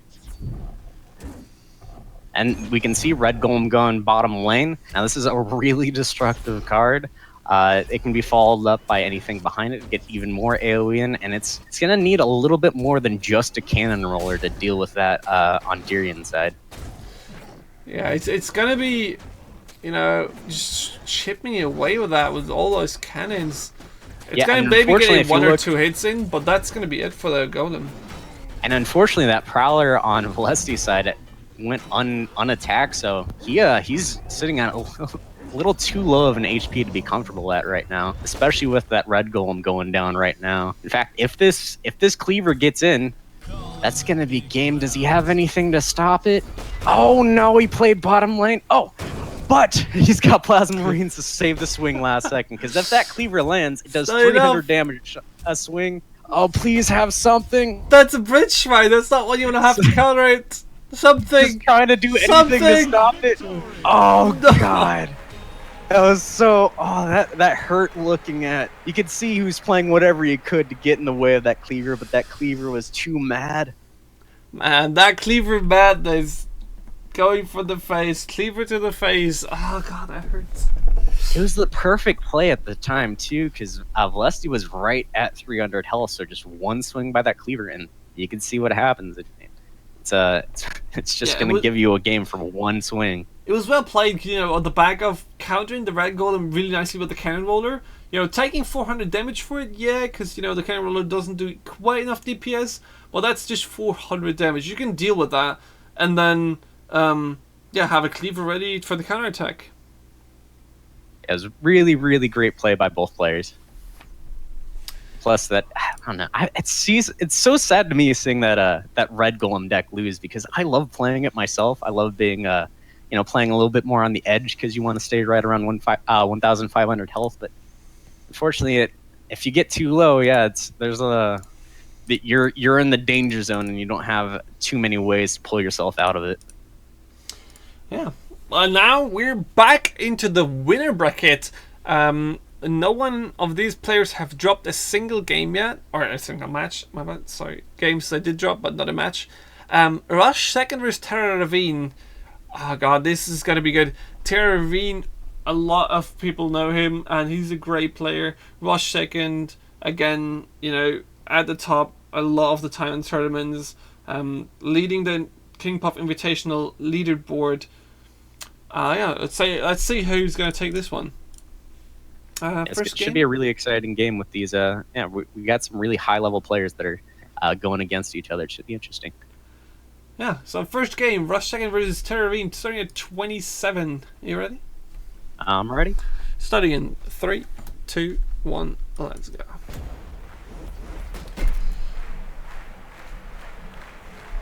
I can see Rush going the full synergy of the deck and of the arena and the hero. You got Setsu going on with like little plasma arena, and we got Stormbringer going on with with the forest arena. I'm already excited just because they synergize their heroes with their arenas. Damn, that Undying Skeleton. It's easy to deal with the first time normally, but the second time it's going to come up. Most time is unexpected. You just kind of forget to it, and it does so much damage. It's so annoying. You just forgot that there's a huge card that is just sitting there to be revived, and normally it revives at the worst spot possible. Yeah, it usually sneaks underneath all the heroes, and you're able to get in that consistent trickle damage. It's definitely a really good card to tech in, especially for any type of longer matchup, which it does look like Terra Ravine is aiming for with that healing shrine. Look at that! Look at that big push here. Cleaver, skeleton at the face, and Setsu coming in. This is a lot of damage. Terra, you need something to do. You need to do something. Oh yeah, he's really low. He's really low right now. Is there any way that he's going to be able to stop that Setsu top lane? Because even though Setsu doesn't do a ton of DPS by herself, if she's going unchecked, it's going to be sitting. It's going to get Terra Ravine to really not the health that they want to be at. 150 HP. That's one jump from Setsu. Rush second, just cycling now for the Setsu jump, and he's golden. There it is. One more card. Terra Ravine. Once that Setsu comes in, even if the Setsu jump was stopped, we still have the Undying Skeletons that are on board, so they're able to sneak in and keep that trickle damage coming in. Wow, that was. But yeah, all this needs is one jump, and there comes the jump. Such an aggressive push. Whoa. Oh, what the perfect timing with that living statue. Well done, living statue tanking for Terra Ravine, and Reboomer coming in the back of it. Is it gonna be enough though? They need to stop this entire push bottom lane. It can't just buy time. They also need to clear the push. 60 and it HP. looks like they're gonna be able to do. Oh man, they're sitting at 60 HP right now, but they are not down. Especially if they time another living statue like that, they might be able to survive for quite a while. But Terra, that was the time to pull out that heal puff. Oh yeah, man. No, they're too low health. They knew that if a jump was coming down, they're still gonna lose. But it was really great timing with that living statue. Insanely strong push at the start from Rush second, that, and then if you didn't have an immediate way to deal with it, and just you need a lot of DPS to deal with that living statue. Cleaver, actually no, it was Cleaver plus anti-skeleton. Yeah, wow, It was a lot of face damage to be taken that early on, and unfortunately, he didn't really have the answers in his hand to deal with it at the time. And those jumps could keep cycling in, keep getting more face damage, which he needed. And yeah, it was just really well played. Yeah, so let's head to the next round. Terrorine versus Rush second and see if who gets knocked down to the loser bracket. Maybe Terrorine is going to make a comeback here. Rush second versus Terrorine, played at 34. You ready? I'm ready. Alright, starting in 3, 2, 1. Let's go. It's Minion Masters. We can see Terra Ravine here swapping up to Mordar, trying to get a little bit more of a AoE style, and then we can see Rush second playing pretty similar to how he was before. Now that sets the deck again. I mean, never don't change the running system, right? Yeah. Oh, but then that Spirit Mancer is going to get a bit of value in. Unfortunately, the laser turret is going to take care of that living statue, even if it has more health. That 200 burn cells don't really matter for that laser turret. Nice counter to the cleaver. Reboomer being just so good. Yeah, it does a ton of damage, keeps coming out, keeps getting value, but it is going to get squashed like a bug by Setsu when Setsu jumps across. Oh, that golem just surviving and getting that much needed damage on the cleaver. Yeah, and unfortunately it's going to die to the Reboomer, and the Sniper Scrat is going to come back and finish it off. Wow. So we have to see about how are you going to finish this game, right? As Terra of Eden, you need those value revives. You need big revives and a Wizard Puff. We see Wizard Puff coming out. Definitely gets a lot of board presence, and if you combo that in with the Tombstone, you're able to sustain it for quite a while. This is a very interesting pick, very smart pick. Oh, and the luck! Look, it actually jumped across the board and got rid of that healing shrine, so that hopefully Terra Ravine now can recover a little bit more on the XP. Yeah, he does need to recover on that, and he needs to do it fast, because that's already 50 experience leads per rush second. Yeah, but you can see Wizard Puff's getting a ton of value. It's really smart pick in combination with Tombstone. It's just they're not maintaining the boards. They're not really getting too much pushes in right now. And if they can't recover XP soon, then Rush Second's just going to be able to mow down with Mana Frenzy. The problem is that the scrats that you're able to spawn in for a second, because he did tech in some scrats, are just so great at diverting the target of the Wizard Puff and getting a zero volume. Don't want that Wizard Puff landing their polymorph, I should call it, I guess. You don't want that landing on a tiny scrat, because unfortunately that's not going to net that 5 mana that you spend for the Wizard Puff. But you can see Terra Ravine getting a really good push bottom lane with the Blue Golem and the Reboomer. They also have a Tombstone ready to go, so when that Reboomer goes down, got another push coming right behind it. But that laser turret is going to do so much damage to the Blue Golem, and I don't think this combination is going to be enough to really capitalize on that push. You can see the Scrap Pack coming down to deal with the laser turret to hopefully keep that living statue alive, but they don't have too much DPS behind it. Yeah, that Bazooka Scrat is really good against buildings and against heroes, but you just can't get it to their face. Rush Second's Reboomer dealing really nicely with it. And this statue value is getting close to 0 right now. Rush Second just has an answer ready for it every time. Yeah, and you can see he's getting close to Mana Frenzy, and he's got this really destructive push going on. He's in a really good position for this that matchup. level 3 ability from Setsu, man. Look, it's minute 3, and he's got already level 3, and it's 150, so really close to level 2. The Mana Frenzy. The experience game is definitely in Rush Second's favor, and big time. You can see the Reboomer coming out to try to get a little bit of damage in on the Setsu, but they've already done so much damage, keeping Terra Ravine right at 1,265 health. And yeah, Mana Frenzy is not too far behind the corner. Terra Ravine's going to have to get a really good push in order to try to swing this in his favor. Yeah, I'm not sure. The Wizard Puff didn't get too much value this game, right? I'm not sure if that's really the good pickup that he wanted to. Yeah, he got lucky early on. I like the synergy, but versus this matchup, it's not getting the full potential that the synergy is capable of. Man, Setsu is doing so much damage. That shot is so dangerous, right? The high-powered laser shots, stunning for 3 seconds. It's just so harsh to deal with that. Yep.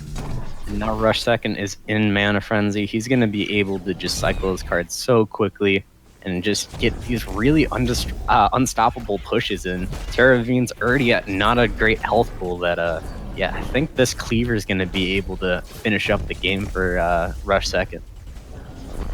Yeah, nothing to do here. Man, that experience advantage. Terravine not being able to get on the board and losing to Rush Second, 2-0.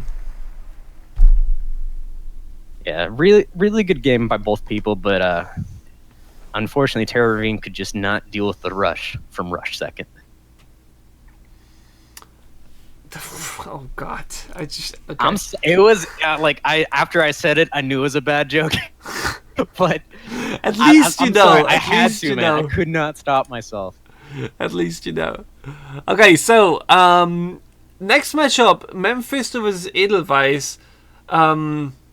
Both players so dangerous, and definitely top players. Edelweiss winning the last tournament. Mephisto just being known for his great plays and being a strong player. I'm really curious who's going to take this one, especially since Edelweiss was playing so much Stormbringer earlier today, right? He played Stormbringer before, if I'm not mistaken. Yeah, and he's definitely been playing more of the control style. He's been swapping between Stormbringer and I believe. Was it Mordor?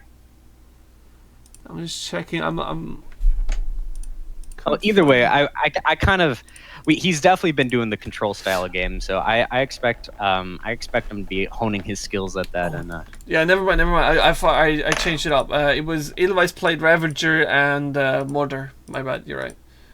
Okay, so yeah, let's check out the next game. Edelweiss versus Mephisto, starting at 42. You ready? I'm ready when you were. Alright, starting in 3, 2, 1, let's go.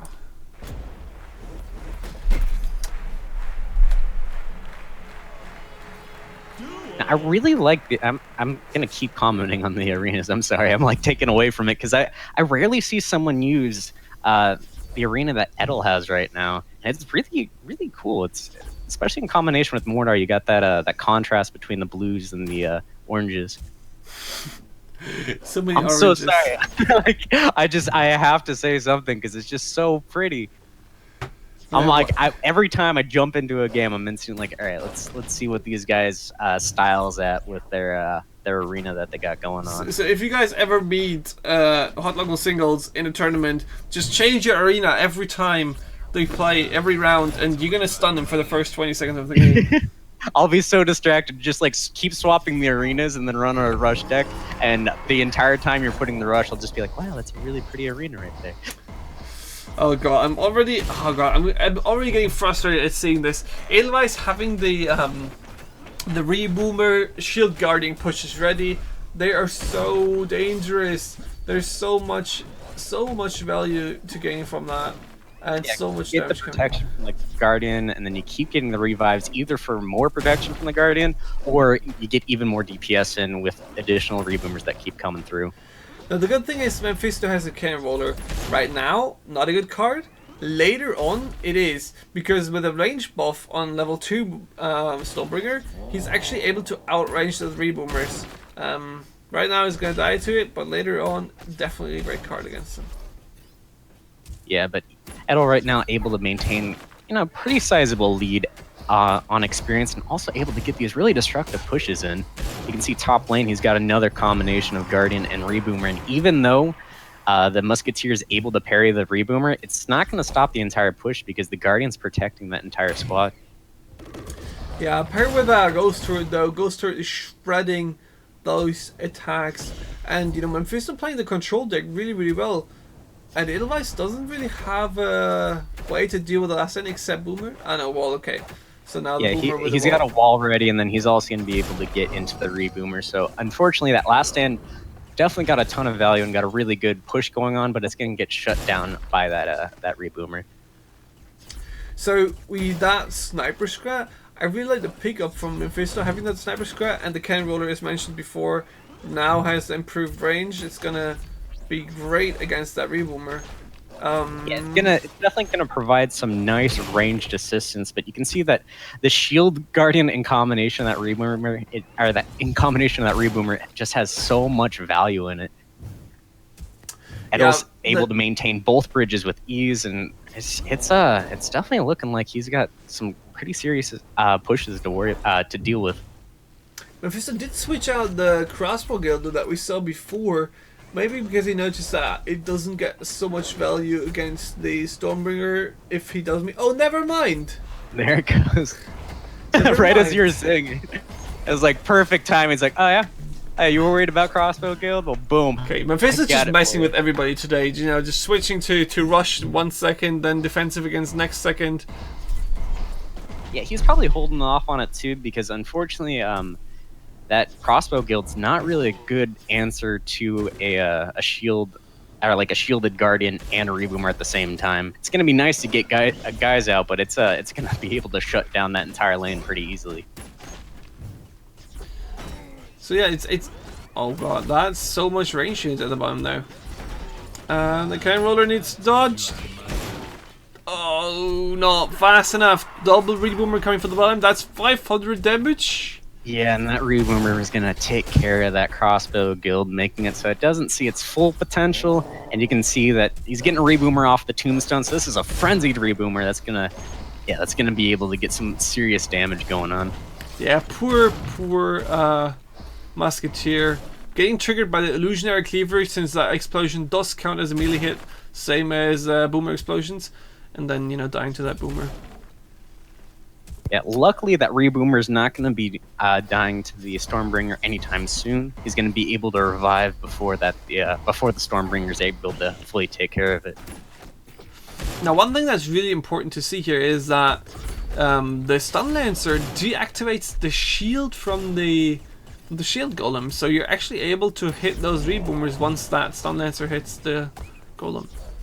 Yeah, it's really great to see that coming out here. It's gonna slow down a lot of the pushes, but it's still quite a significant push to deal with. Now the question is, who reaches Mana Frenzy first, right? They're both really close to it. They're both getting dangerously close to it. Mephisto normally having a great, you know, the more range units you have, the better for the Mana Frenzy, because they're going to stack up and then, you know, just build up a lot of DPS. But Edelweiss has all those 3 boomers. And they're trading off bridges for XP. You can see Mephisto putting down the crossbow guild bottom lane to get a little bit more of a consistent push in. It's going to help deal with a lot of the walls, a lot of the tombstones for bottom lane. But he's got Edel's got a shield golem top lane, so if he's got any combination of that, it would be something to worry about. So the question is, do we see... I mean, Edelweiss didn't get much of a value revive, right? He's only trying to get those reboomers revived to pair with the Guardian and then push in with the shield. I'm just not sure if that's really enough in a control deck against Mephisto. Yeah, but you can see Edel's real close to getting Mana Frenzy at this point. So the second that he hits it, is he able to reach he's going to be able to get really destructive. That cannon roller, man. Cannon roller at top, he needs to deal with that one right now. The Guardian's going to save him some time, but that cannon roller... Yeah, he's sitting at 380 HP. Not exactly something you want to be sitting at when there's a Stormbringer on board, able to keep trickling in more and more damage. And you can see Mephisto just got Mana Frenzy. He's able to push a lot of damage right now. Is it going to be enough to stop his complete pushes? It looks like it. Oh yeah, and he only needs to do 260 more damage, and you can see the wall coming in, trying to buy some time for Edel, but unfortunately that crossbow guild's getting so much value top lane. It's getting a ton of units in here, and he's gonna be able to win off of that top push. Yeah, so many ranged units, man. So many. It's so hard to push past that, and against crossbow guilds, it's so hard to push in anyway against that, especially if you have a slow pushing deck like he did, because then, you know, these minions, the reboomers are not good at pushing fast. They're just hitting heavy. So yeah, well played by Mephisto, taking control of the game in the last few seconds, and yeah, taking a win against Edelweiss. So yeah, let's head into the next round. Edelweiss versus Mephisto, starting at 49. Is that right?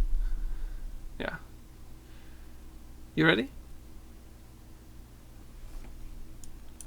I think I might have just lost my co-caster.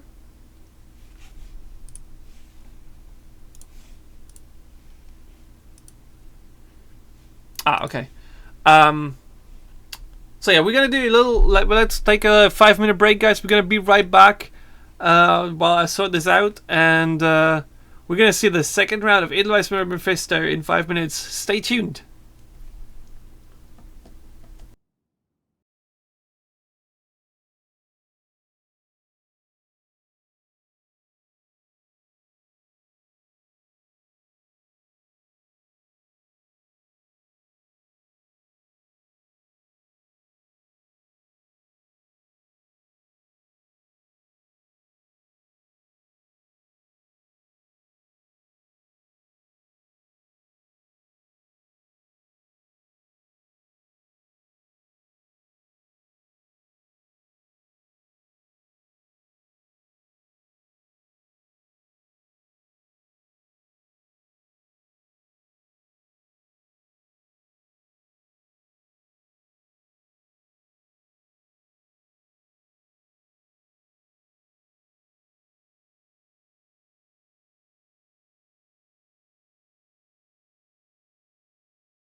Alright, boys, we're back for the next round. Edelweiss versus Mephisto. Next round starting at 49. You ready? Yeah, I'm ready. I'm fully expecting to see more of that Shield Golem or the Shield Guardian and Reboomer combination that's been really destructive for Edel so far. Alright, man. Let's check it out. Let's see what's going to happen and if another control Stolbringer will be able to deal with the Reboomers. Starting in 3, 2, 1, let's go. Masters, get ready. We can see Stormbringer coming out this time. A little bit of a swap up from that Mordor previously. And yeah, it looks like he's running Living Statue and Brood Shrine, so completely swapping up his playstyle. Definitely looking for something a little bit more towards the late game and getting those pushes behind a Living Statue rather than behind a Shield Guardian.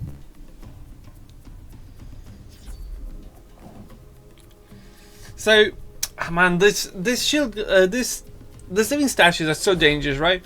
Right now they look calm and steady and slow, but suddenly you explode with stuff behind it, which is so hard to take care of because you can't just hit stuff behind the statue, and suddenly you're looking at a really dangerous push, and you need so much DPS with so much damage, 1,200 to deal with it.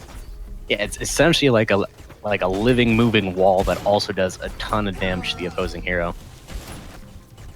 You can see it attacked buildings too, so if that healing shrine was just a little bit closer to that living statue, it would have been able to take care of it pretty quickly. Look at that cleaver at the bottom, so much value there, and with the heal, just got full up to the complete 520-ish HP, which is insane. That is so dangerous. Taking one enemy cleaver hit, but still, it's so dangerous, and that was a great heal overall. You can see Mephisto right now capitalizing on the push that he has going on right now. He's definitely going to be able to recover a little bit of the experience that he has lost. And yeah, there's so much pressure coming in from him. And there we see the Scrat Launcher again. And now Edelweiss really needs to deal with the board fast. There's so much damage. That card surprised me the first time I saw it. It's so great at getting these great burst damage in that Setsu's really known for. And Edelweiss is just getting so much pressure in the like Mephisto's getting the pressure in on Edelweiss, right? The constant pushing going on, and Edelweiss having no real counter up to this moment. The cleaver value from Mephisto and the heal shrine. I think the heal shrine really made it there. Yeah, but Edel's sitting right at 930 health right now. This early on, he doesn't even have his second trait yet. It's gonna be an upward battle from here on out. We can see the living statue popping up bottom lane. It looks like Mephisto's looking for another push. He's gonna hopefully grab a lot of things behind that living statue and just get some form of push bottom lane, because he does not need that much more damage in order to get Edel down to 0. Yeah, that's just 900 damage, and he's... Oh god, now Edelweiss really needs to find a way. And there is the Scrat Launcher. Edelweiss, the clock is ticking. You need to deal with that living statue at your face as well. Scrat Launcher hitting with 100 damage each time the shot. Third shot coming in. Living statue here, 120 damage each time it pokes you. Wow.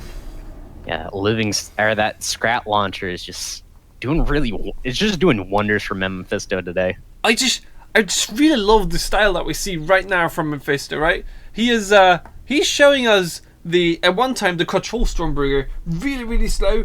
The crossbow guild really slow, control-y, calm playing, value games, and slowly pushing for the mana frenzy.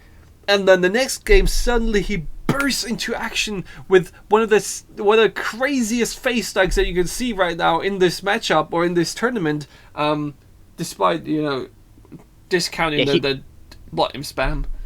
Yeah, he's able to time out those burst damage cards really well with the living statue. The living statue gets a little close, then he jumps in with Setsu. He puts down that Scrat Launcher, and he's able to get in quite a significant amount of damage every single time he lines up that combo. So yeah, wow, just well played. There's not much more to say, I guess. It was really great timing and just really overall well played, done by both players. And a great deck switching there. I really want to emphasize on that. Making yourself unpredictable. Showing the opponent one side of you, and then in the next second you have a completely different side, and then it takes him by surprise. And yeah, well done. Okay, so let's get into the next round. Now we're back to the loser bracket, and it's gonna be 1 second. I think I'm on the wrong page here. It's gonna be Terra Ravine versus Dirian. First round played at 17. I have one at 13. Oh, right, that's 13. You're right. Good to correct me. Let's just double check. Yeah, I was at the second game. Okay, well played. First game played at 13. Starting in 3, 2, 1, let's go. Now we see that synergy going on between the hero and Arena. Again, Terra using the Stormbringer in combination of the jungle. Just all the greens. It just looks gorgeous.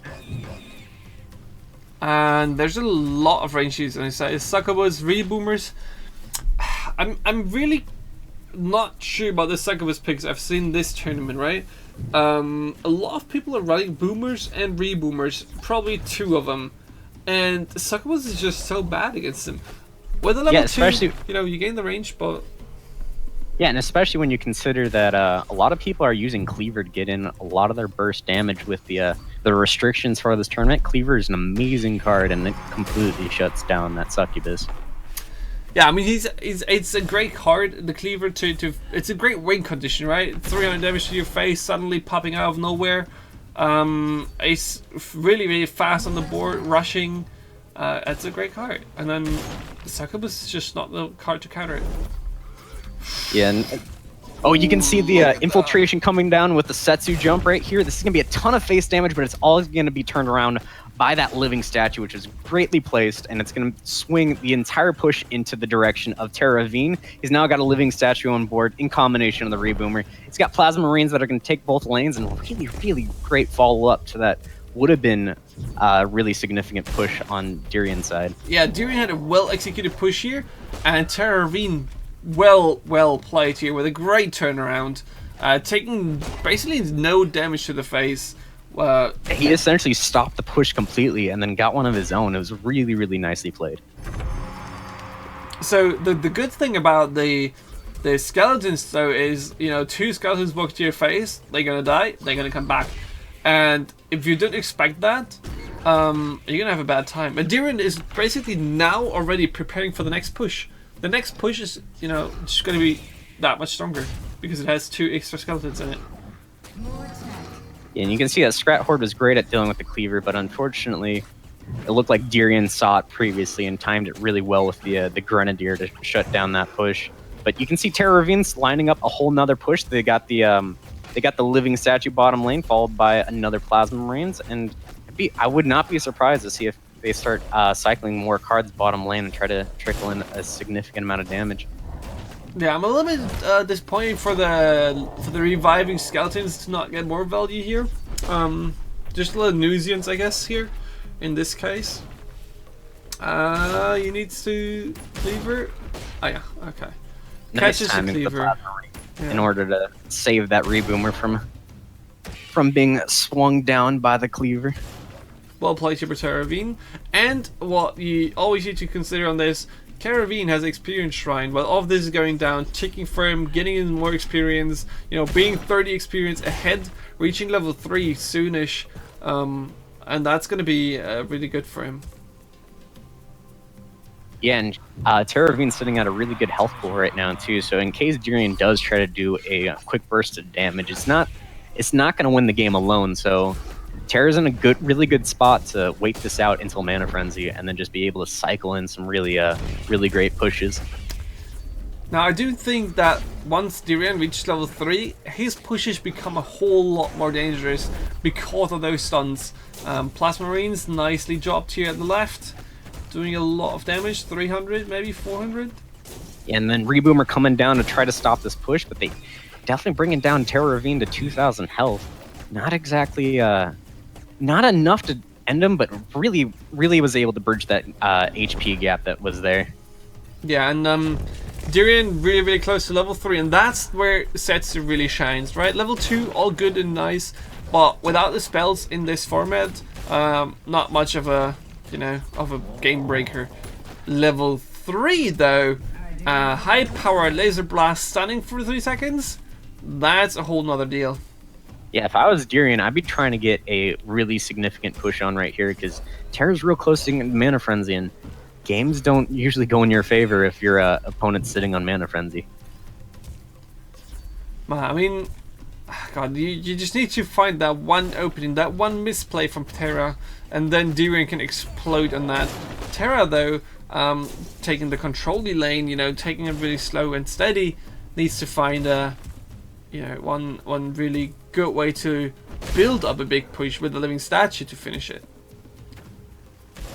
Yeah, it looks like he's going to be trying to protect the bird shrine that he's got going on by putting down that Reboomer. It's going to stop the Cleaver completely, and Terra's sitting in a really good position. He's getting that living statue out. Oh, look at this! Look at this! This is really important here. Living statue dropped at the bottom and shrine. So Dyrion takes the top lane, Prowler, and the reviving skeleton. Setsu coming in as well. The stun blast here, infiltration at the bottom. Really perfect great timing. No mana left for Terra Ravine to defend here, and that was so well spotted from Dyrion. Yeah, that was a really great timing right there. see that he even put down the infiltration that he was holding on to. He found his little hole. He went full force with it. That was so good. Well done by Durian here. Spotting the exact timing. You know, the Terra Ravine was so close to Mana Frenzy as well, but he just placed the Living Statue and placed the Bridge Shrine. Really play, and got heavily punished for it. Skeleton coming to the revive, Prowler at the top lane, Setsu jump at the top lane, and then Infiltration finishing it off at the bottom, making sure that even if the attack doesn't work, the Bridge Shrine gets killed, thus the Mana Frenzy, you know, being a little bit delayed. Great spotting here by Durian, and perfect executed at the right time. Yeah, no, in fact, I think if that was done at any other time, it would not have gone in his favor. You could see like the that Terra Ravine put out just enough damage to almost kill the board. He was able to. This push lived long enough in order to make it so that Durian was going to be able to finish up the game. And this is what I mean. Like you out of nothing, you know, the game.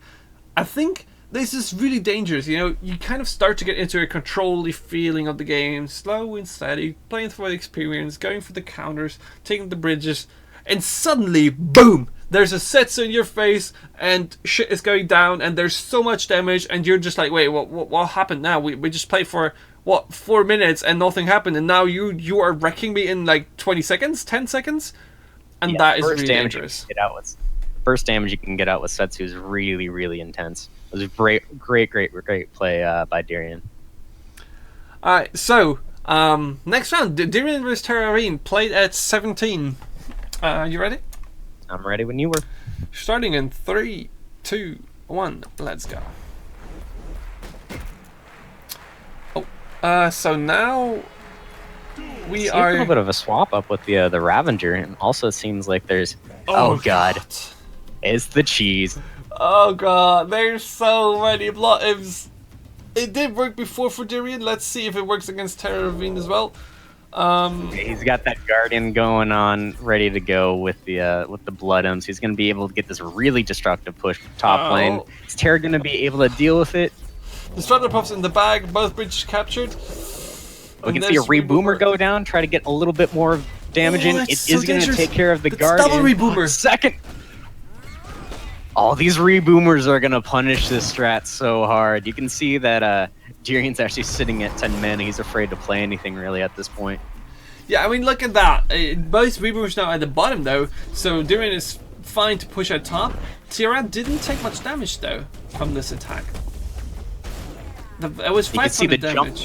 Try to get some AoE damage on the Guardian, but there's just so many Blood Imps at this point. This is really scary to be going against. There's so much damage coming in Terra Ravine. Having the perfect counters though. The Living Statue tanking a lot, Plasma Marines in the back, taking care of the rest. Will it be enough though? You know, you do need to find a way to push yourself. Well, the Living Statue is not only great for buying some time and buying some time with this ginormous 1,200 health, but you can also group up all the Blood Imps. So when those Reboomers start coming out, you can heavily punish your opponent for trying to play this this cheese-styled strat. And there it is, double Reboomer at the bottom. That's gonna be a hit. Oh, ow! Landing right at 500 health, and then there's obviously the Plasma Marines right there to trickle in even more damage. You can see Terra's gonna punish the strat, gonna jump in here in just a second. It's expecting them to go face, but it looks like they're just gonna play it a little bit more on the safe side. They got a Reboomer bottom lane, and that's gonna get them the game. Wow, well defended here, Terra Ravine. Good job here, taking it really slow and steady, and yeah, well done, nice defendedly. Durian did good pushes, he timed them pretty well, but Terra Ravine just had the perfect answers and held the mana and played the right cards at the right time, which is so crucial in a matchup like this against the Blood Imp spam. You have to play it perfectly to counter it, or you're gonna lose so quickly.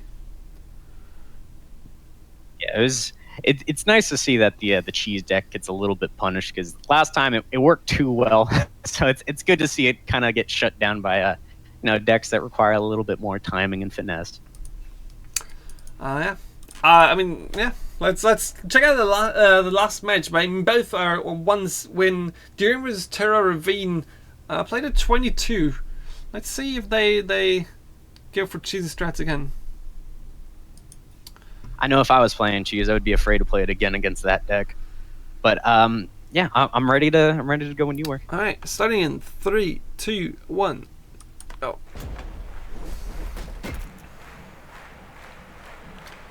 Okay, so Darian going back for something not so. Darian has apparently 3 decks prepared, right? And one with a defensive chopper. Now I do like the new design of the defensive chopper, and it is a great card. It deals 100 damage to things that hit him. Let's look at just his icon. He's so excited to be in his new vehicle. It's just a really cool design and rework of the card. He's just so happy, screaming, and that nice artwork, definitely. But the question is, what are you targeting with this card? I haven't. Seen something. It's a great AOE answer when you don't have it, but unfortunately, it's not exactly going to get its full strength when there's no dragons that you have to worry about. Exactly. I thought as well that the dragons are the cards that are countered by the best. Oh God, this bottom push though is so strong. Prowler trying his best. Yeah, Reboomer, Setsu, and Living Statue bottom lane. This is something that I'd be really worried at saying it if I was Darian. This Reboomer value. It seems like you're so close to killing it, but then just in the last second it spawns again, explodes again. You spawn something again, last second, boom. Yeah, it does its damage and then it comes back. It's like, hey, I got a full 100% health back. And you can see really great timing with that last stand. It did not die to the Reboomer, and you're going to have this really significant amount of DPS that's going to clear up that Living Statue as well. That was 1,500 damage. Reboomer on the back of the Living Statue is so dangerous. Is it dying? Wow, that was so important. That was so important. Reboomer is down, but there still is the Grenadier up, and that's going to end up clearing up the rest of the Legionnaires or that last stand. I feel like the last stand doesn't get the value it needs to. I think Squad Horde is just as good enough, but cheaper. Because especially when you're going against this many Reboomers, it's really weak to spend 7 mana on something that gets countered by 3. Darian's Shrine getting shut down by Setsu instantly at the top there. Cleaver dealing with the Setsu. And then probably running off. I think he would like that to deal with the bottom. Yeah, no, it looks like he's going to be running off into his doom to that Reboomer on top lane. So Terra's going to be able to get a decent amount of damage in with the Living Statue. Is going to get 1 hit in before it gets killed by that Cannon Roller. And yeah, Darian's sitting at 810 health. Not exactly ideal for him. Ah man, it's just so harsh. Darian's just trying to struggle to hold onto his life. I really like the Cannon Roller, by the way. That's a great card. But and you can see, as you mentioned early on, that that Defenso Chopper, even though it's got Defenso Chopper, now even though it's got reworked and everything, it's still a dead card in Darian's hand. He doesn't really have too much to drop it for. It doesn't get the value, and now Terra Arena is exactly where I said that Setsu gets insane. It's level 3, and that stun. Oh God. Stun landing on not only Stormbringer but also on that Bridge Shrine, just to make sure that Darian does not get any XP off of that really punishing push, and it's going to bait out a lot of answers for Darian to deal with bottom lane. So Terra's going to be able to get this push top lane. That was a really great timing. He put down the Setsu, made it so that Darian had to play some mana to counter it, and then that Living Statue was able to live just long enough to maintain that push and get him the victory. Yeah, the Reviving Skeleton as well. You know, the Undying Skeleton is just so annoying to deal with, reviving and stuff anytime you don't want it to. And then Plasma Marines on the back of it is just enough DPS to, it can't be ignored, but it's not even much, and then it just tickles in, and then suddenly you're dead. Well played. Especially in combination with that Setsu. Trickling the damage, get him low, Setsu jumps in and finishes up the job. So, well played, man. 2-1 for Terra. That one game from Darian that, the nice smirk try, face going, blot him try, didn't work out from this time. Terrarine was ready for it, and now he played the complete control deck. That was just too much for Darian. Actually, no, it's not a control deck. It's a pretty much control face deck. I would say living statue plus. Yeah, it's a burst wave deck. I think I would say it pushes it back. It gets a really good wave in, and then you're able to burst, jump in, and get a lot of burst damage all at once. So you sustain the bridges, but then you come in for the real damage. Yeah. So well played by both players. Durian dropping out, and next one up is Edelweiss versus Video Gamer. I'm excited for this one. Both players really good, and both players fighting on to hold on to their life. Let's see who's going to stay into the tournament. First round played at 0-0. All right, yeah, let's get into it. Starting in 3, 2, 1. Oh man, Video Gamer's still using that gorgeous arena. Look at all that gold laying around, and some rubies sprinkled in with it. It's just gorgeous. So, what do you think? Like, based on the hero picks, what do you think is the winning pick here? Ravager or Mortar, just in this specific matchup? It's hard to say, but I'm leaning a little bit more towards the Ravager, because I fully expect that I mean, just looking at Edel's hand, he essentially just has a wall and a laser turret. So if Video Gamer's able to time it out properly, he's going to be able to get that first trade in or that third trade in and get a really significant push that Mortar's not exactly the best at dealing with. He just needs to make sure that he sees that laser turret. We see that go down, and now that's going to kind of trigger in his head like, hey, now I have an opening to get some really serious pushes in. This is really well played by Edelweiss overall, though. There was a reboomer tricking at the top, getting killed by, or getting hold up by the armored scrat, just long enough for the laser turret to kill everything at the bottom lane. And Edelweiss, taking 0 damage from a potentially killing push. Oh, but we can see that that Guardian coming out here in order to protect not only the hero, but it's also going to be able to protect these reboomers that Edel's been just really tearing up the tournament with so far. Yeah, the question is, where is that Guardian that he needs to shield? Those 2 reboomers going alone up to the front, exploding is not enough, right? Yeah, he does have the Musketeer to deal with one, and then is he going to get the time off with the second reboomer to deal with that reboomer? Unfortunately not, but he does have a cleaver to wipe it up and maintain a push for top lane. Yeah, Musketeer just getting 1. It's a great counter, but just not enough, or not worth to trade it for 1 reboomer, right? You need to get more value. Not when you have 2 reboomers coming in at once. It's great to buy some time and deal with 1 specifically, but two is just too much to handle. And you can see the combination of the Guardian and the reboomer coming top lane. This thing, as we know, is just a really destructive push. These reboomers are going to be great at dealing with the Guardian and getting them real low, but it's not going to stop the push by themselves. You can see a Musketeer coming out to help parry on that reboomer, and it is going to end up clearing a lot of the top lane. In fact, it looks like it's going to clear up all of the rest of the top lane with just 1 card. Edelweiss does get some mana, though, from the mana puffs exactly at the top, just before they get killed. And getting 2 mana from that is just really nice. Yes, especially since he's in the XP advantage right now. He's sitting at 83 while Video Gamer's down at 72. So the question is, how do you win? Edelweiss has the reboomers, that's his win condition, and Video Gamer's able to deal with them really nicely here at the moment. He doesn't feel the pressure, to be honest. He just, relaxes a little bit. Yeah, but then you can say the same about Video Gamer. His entire win condition is getting these really big guys going on to protect the rest of his push, but Edel's getting really great value out of his laser turret. It's shutting down all of those pushes. Exactly. So, Video Gamer is just taking so much damage to little stuff trickling in the top lane that, the big things that he pushes in, they're not doing anything. There's just a wall waiting for it. Edel's maintaining this XP advantage. It looks like he should be able to get to Mana Frenzy, and it looks like his win condition is becoming that Mana Frenzy, even though his reboomers aren't exactly lasting for too long.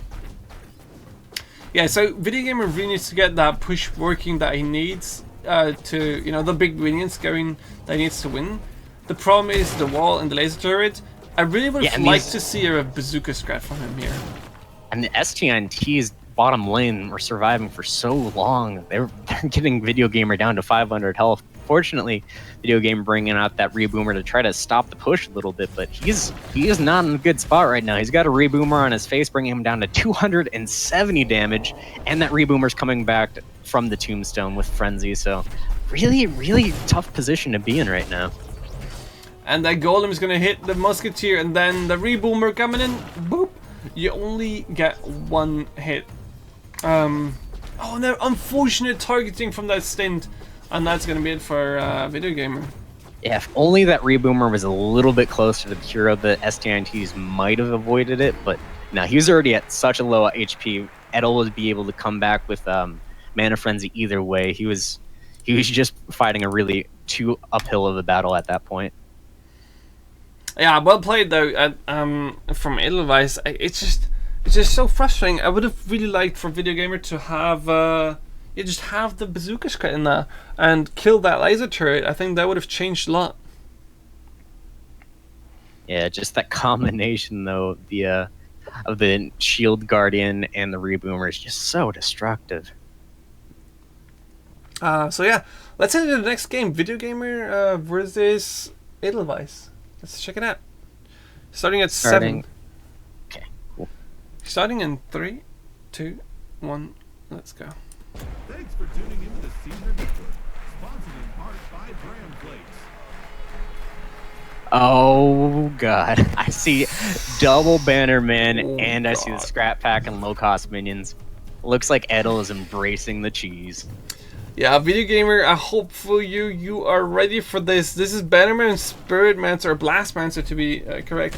That's a lot of DPS coming in there, and if you're not ready for it, oh god, please. Yeah, he's setting up that Bannerman. He's got the reboomer going on bottom lane, and he's going against Mordar too, which isn't the best for DPS when he's not even ramped up. Sure, there's a lot of units, and it's nice getting that AoE, but these guys have a ton of health. They're going to be able to trickle in quite a bit of damage here.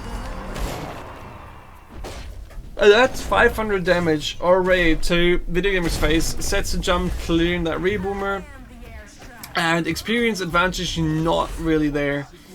Well, those spearsmen just nearly killing that golem already. Yeah.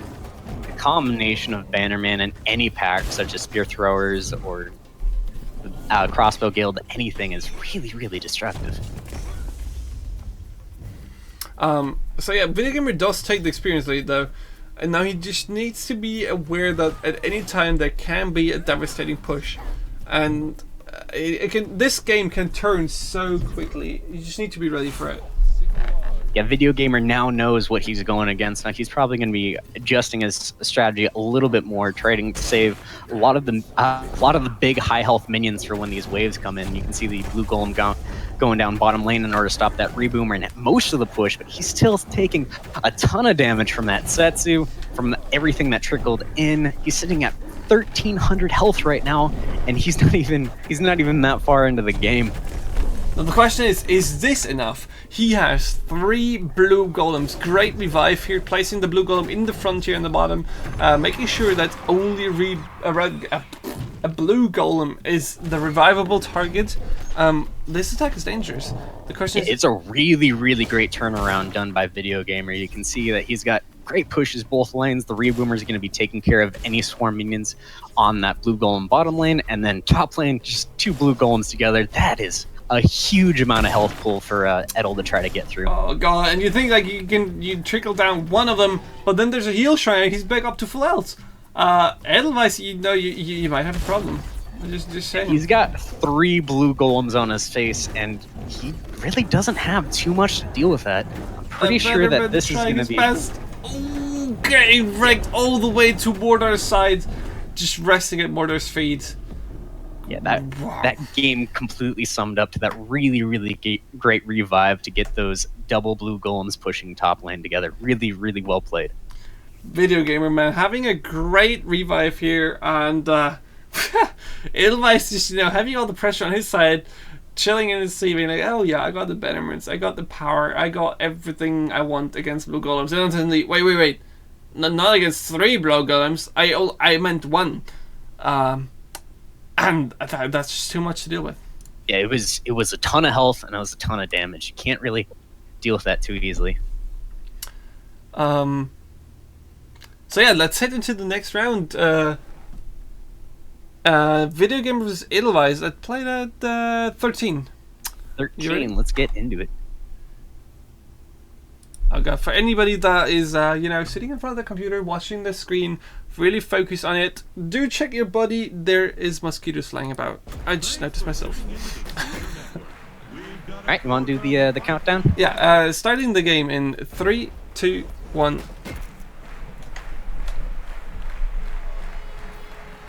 I was just completely distracted by my arm hurting for some reason. So yeah, Ravager, man. Ravager with the Colossus coming in again. I really like the way it played out before, and the Priestess is really hard to deal with if you don't know specifically that it's coming. Boomers do normally do the job, but you just have to you have to let them reach the Priestess or the Colossus. If there's plasma rings behind that. Yeah, and we got a wall set up so that this Reboomer is going to be able to get in and get a decent push in, but countered by another set of Plasma Marines.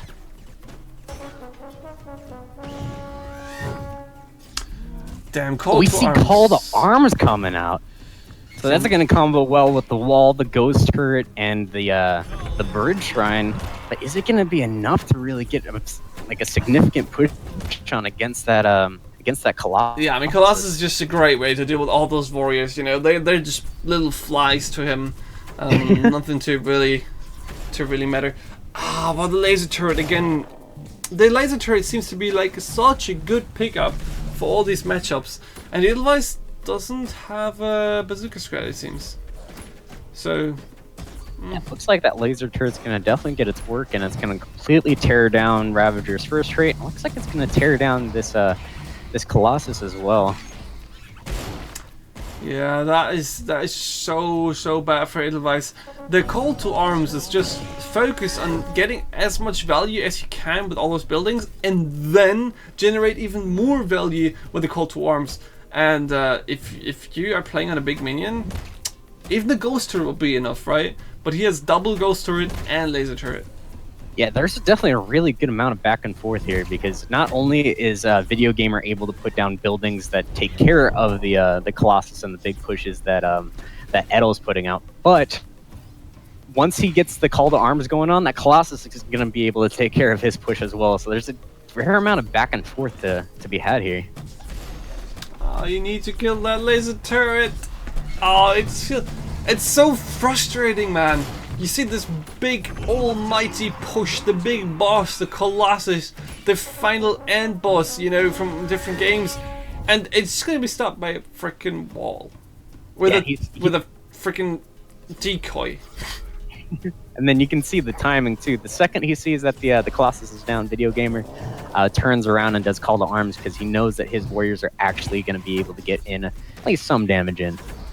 Some damage indeed. That's 700 now, and 800 actually.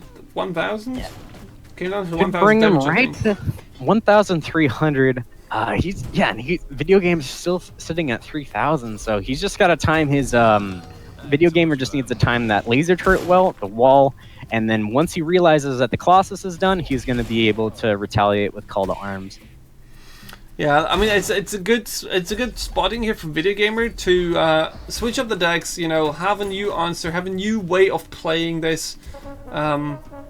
Never giving away the kind of deck that you're gonna play against next. And call to arms, man. Call to arms getting a lot of value. You people who question its strength, look at this game and look at the trades. It's getting so much value in this specific game, especially in combination that laser turret that's basically shutting down any push that Edel's putting out. We can see the Colossus is coming out, but I already full well expect to see a laser turret come soon from the other side, and there it is. Yeah, well, that's just so frustrating to watch. See, Edelweiss always say, okay, this Colossus push doesn't work. Let me try again. Let me try now. Oh, that one doesn't work. Let me try again. Yeah, but you can see Video Gamer holds on to that call to arms, sees the Colossus is down, and then he's going to be able to get in all this value. And I think that this final push is going to be quite something. If he doesn't win it here, he's going to at least get Edel down to really low HP. You can see the Reboomer coming out, trying to protect it, but Edel's sitting at 350 HP right now. Not exactly where he wants to be at. Yeah, I think Edelweiss knows well that this game is not winnable with his specific kind of deck. Yeah, laser turret just getting in so much value here. We see Ravager has his third trade out, but laser turret's just gonna melt it down. And that's your level 3 ability there, gone in 5 seconds. Crisp and nice. Well done for the cooking. Yeah. Now, Video Gamer is just going to be trying to find a place to trickle in the last bit of damage. He definitely has a lot of favorable trades done in it so far, but he needs to be watching out for that Colossus that he knows. He knows that the opponent has. Yeah, not much to watch out for if you have the wall and everything ready. You know, it's just you just play it down, real nice and smooth. Edelweiss basically knew from the first time he sees a laser turret, he's like, okay, well, I am screwed. Yeah, well laser played, turret is just so strong. Well played, and a great deck switch from Video Gamer to the card that is able to completely shut down the opposing deck, and that is a feature in a card, and a thinking. That's a mentality that you have to get in a game where you can switch your decks freely. Yeah, really smart. Just really smart read and a really smart switch done by by both teams, but it definitely went into Video Gamer's favor with that laser turret. So yeah, let's go for the next match. That's gonna be loser bracket Video Gamer versus Terra Ravine. Terra, having standing well against that push last round, doing really well, using his cards really effectively, and Video Gamer having a good time here, switching the decks up and finding the weaknesses of his opponent. Let's see who's going to come ahead of this one. Starting at 38. Are you ready? Ready. Okay, starting in 3, 2, 1. Let's go.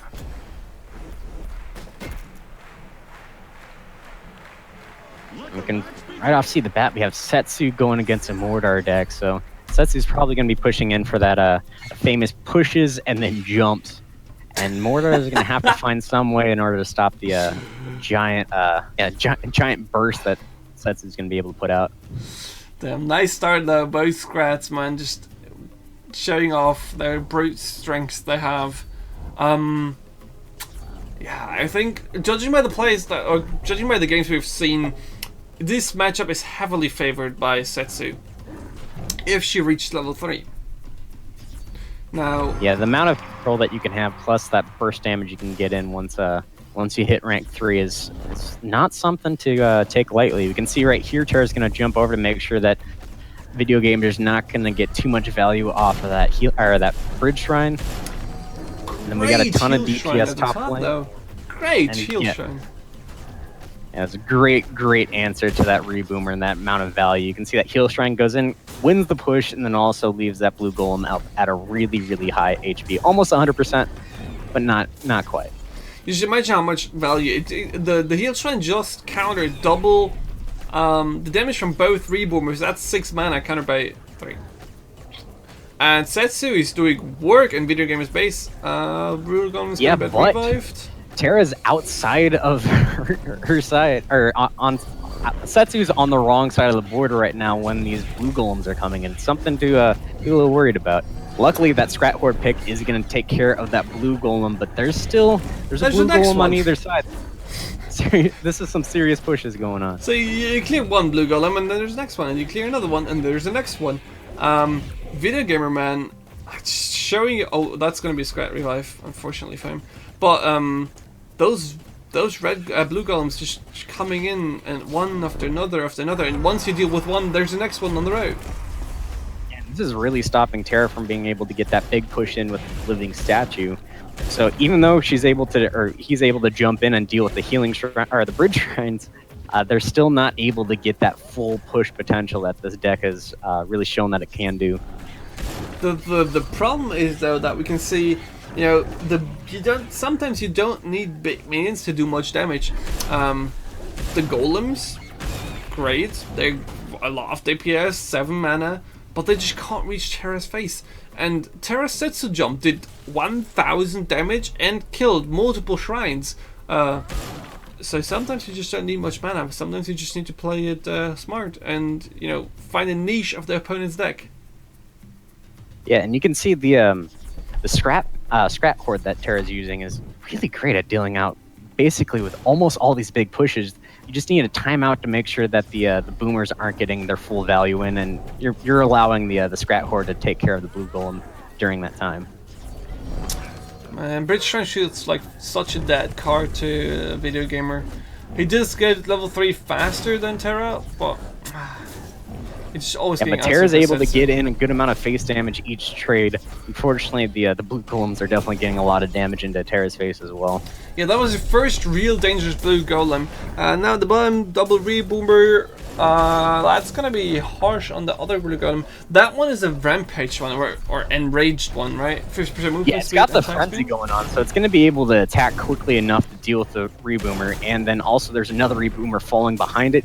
You see the heal shrine going down, so this really buffed up blue golem is going to be able to make its way all the way down on the bottom lane. It looks like it's not going to be stopped by Terra Ravine. He's by a Scrat Horde. There it is. 100 DPS going out, and there's a stun. Undying Skeleton too, in order to bait away the reboomer away from the blue golem, so that the Scrat Horde can do its full damage. And there's one important thing that we mentioned earlier as well. Setsu level 3 now is such a game changer. Being able to stun blue golems, being able to stun the heroes, doing AoE hits, such a game changer. It's really effective trade both ways. Terra's sitting at a little bit lower in HP, but they just have so much damage ready to go. They have that rank 3 Setsu, so they're able to keep consistent stuns, and you can see double reboomer coming in bottom lane, so that blue golem's not going to have any damage done to their opposing face, and yeah, it looks like it's just going to be a rush to Mana Frenzy here. And horrible revives for Video Gamer though. He is so close to Mana Frenzy now, so Terra Ravine needs to close up the game right now, or he's gonna pack it up. That's 250. Both of the reboomers hitting that blue golem. That is not nice to to experience for that blue golem. Luckily, it is going to clear up those reboomers for him, but it's not sitting at a good HP. Both heroes at 490 HP. So who's going to take it? Is Terra Ravine able to do that last push, that last Setsu jump that is needed to do the last 500 damage, or is Video Gamer able to get a nice revive with the blue golem? That's jump coming down, taking care of the swarmers, and also stunning the blue golem so that living statue can get a little bit closer to the base. Is it going to be enough? Oh no, healing shrine comes, turn it around, and completely that reboomer is able to finish up that living statue. And nicely done by Video Gamer, using the tombstones to tank the living statue. Now the push is coming in from Video Gamer, double blue golem and the Mana Frenzy. Terra Ravine really needs to jump the face quickly. And both players have Mana Frenzy right here. It's just, do they have an answer to these 3 blue golems marching quietly into their base? And more importantly, the reboomers that, you know, do 250 damage each time they explode. Terra. Yeah. This is really nice because Setsu is at rank 3. They're able to get a good amount of stuns in on all the blue golems. But that reboomer's going to trickle in so much damage, and that's going to be game. That was really close, done by really well done by both players. Yeah, and Video Gamer having the advantage, obviously, with the Mana Frenzy and the Bridge Shrines. Whoever has Bridge Shrines for the Mana Frenzy is the favorite player. It's just so harsh, man. He just needed 400 damage, which is not much considering the first set of jumps either, like, both did, what, like 700 or 800 damage, or 700, something like that. And now he even had level 3 ability, but wasn't able to make it happen again. You could see there was really great trades done by both sides. All that really mattered was Video Gamer got into Mana Frenzy first. Like they both got to Mana Frenzy, but Video Gamer was able to set up a much larger push and get more and more Bridge Shrines out to make it so his Mana Frenzy was a little bit stronger than Terra Ravines was. So yeah, let's head to the next round. Terra Ravine vs Video Gamer. This is getting close, man. Let's check out the next really round. Close, yeah. Starting at 47? 47, yeah. Starting in 3, 2, 1. Hello, everybody. Welcome to another exciting round of Minion Masters. Hello, Caesar. I feel like I've seen this start already. The strats just running in, neither of them grabbing the bridge, and both of them just running into each other's faces. Bridge Shrines on both sides now. Terra isn't having any of it. He just figured out the way to win the Mana Frenzy. He saw it on Video Gamer's side, so he's like, okay, well, I can do that as well. If that's... Oh man, that AoE that's going off by that Reaper. Boom! Dude, that's The particle effects just completely covered the Video Gamer's side. That's brutal. And we can see the jump coming in from Terra Ravine in order to take care of that healing shrine, or that bridge shrine, just to ensure that Terra Ravine can get into Mana Frenzy first. They saw last game, oh man, if only I had that bridge shrine, if only I had a little bit more experience, I would have had it now. They included that in their deck, and that's definitely what they're going to be aiming for. So this is Video Gamer's call to arms deck. He's built around the value about the defensive plays. Problem is, Terra Ravine is great with the Setsu jump to deal with the bridge shrines. So is it gonna be enough? That is the question. Is Video Gamer's value game? Is it strong enough to deal with all that? It's going to be some really difficult trades for him. You can definitely see the laser turret and the wall popping down. That's going to help deal with the entire push that Terra's setting up. But Terra's able to jump down and take care of all these buildings in the back. So even though Call to Arms is going to give Video Gamer a lot of value, Terra's going to be able to shut down the buildings that are giving them too much of an issue. It was well done by Video Gamer defending here, and you know the laser turret is just so strong. Ghost turret is not enough for a living statue though, because it does target it and does a lot of damage. Yeah, it's gonna buy some time. You can see the wall coming out afterwards, so it can survive a little bit longer. But yeah, usually Ghost turret is not exactly what you want to have as a direct answer to living statue. Now the big thing is though now Stormbringer is level 2, right? So that means double like +2 range on all your ranged units, including the towers, which is going to make your defense so much stronger. You know, with a wall in front, ghost turret in the back of it, laser turret in the back of it. Yeah, and it's going to make it so your buildings are a lot safer, so you can get more value off of that call to arms. But unfortunately, Terra's going to be able to jump in and once again deal with the buildings that are giving them issues. You can see they come back here, they take care of that. They take care of that XP shrine. They definitely want to be competitive with their experience, trying to get into Mana Frenzy before their opponent, because they just saw last game. That's all that really matters in this type of matchup. Yeah, both players trying to reach level 3 and Mana Frenzy as fast as they can. And I think Terra Ravine has the upper hand here, just because Setsu is able to jump at those shrines and taking away your experience lead. Yeah, and that first shot for that stun is really, really destructive. You can see that push. That one shot stunned everything bottom lane, and it enabled this really strong push for Terra to recover with. We got double reboomer and a living statue, and Video Gamer's gonna have to try to put out that laser turret. Is it gonna be enough to stop the push? Yeah, alright, yeah. Oh, it looks like it's enough. Just barely. I was expecting a jump to come out here, but if they did not have that laser turret at the time, that would have been that would have been too much damage for Video Gamer to really deal with. Right, that's actually a huge danger for Video Gamer. Once Terravine jumps on that laser turret, that is basically your counter for the living statue and the big push. Once that laser turret gets stunned and killed by Setsu, you're gonna have a bad time. Yeah, and you can see Terra keep they keep jumping in on the bird shrines, just really locking down that XP advantage that they have. So soon they're gonna be here in Mana Frenzy, and then they're gonna be able to get jumps out a little bit more frequently, deal with all the buildings that are giving them issues, and yeah, I'm fully expecting Terra Ravine to be able to lock down the game. Laser turret without any protection. Oh, there goes the wall. And that's going to be able to take care of the entire push top lane. And their call to arms to give even more value from the cards. Yeah, right as they're about to expire, you're able to spend that 2 mana to get some, to get 2 warriors out and get a pretty significant push in return. This is so close, man. This is actually really, really close. They're both the exactly same amount of experience, both so close to Mana Frenzy. Now the question is, who's able to make more use of the Mana Frenzy? And who's going to be able to reach it a tiny bit faster to get more bridge shrines up? And I think actually that Terravine is favored here because we can see they're jumping back down in order to take care of the bridge shrines every single time that they pop up.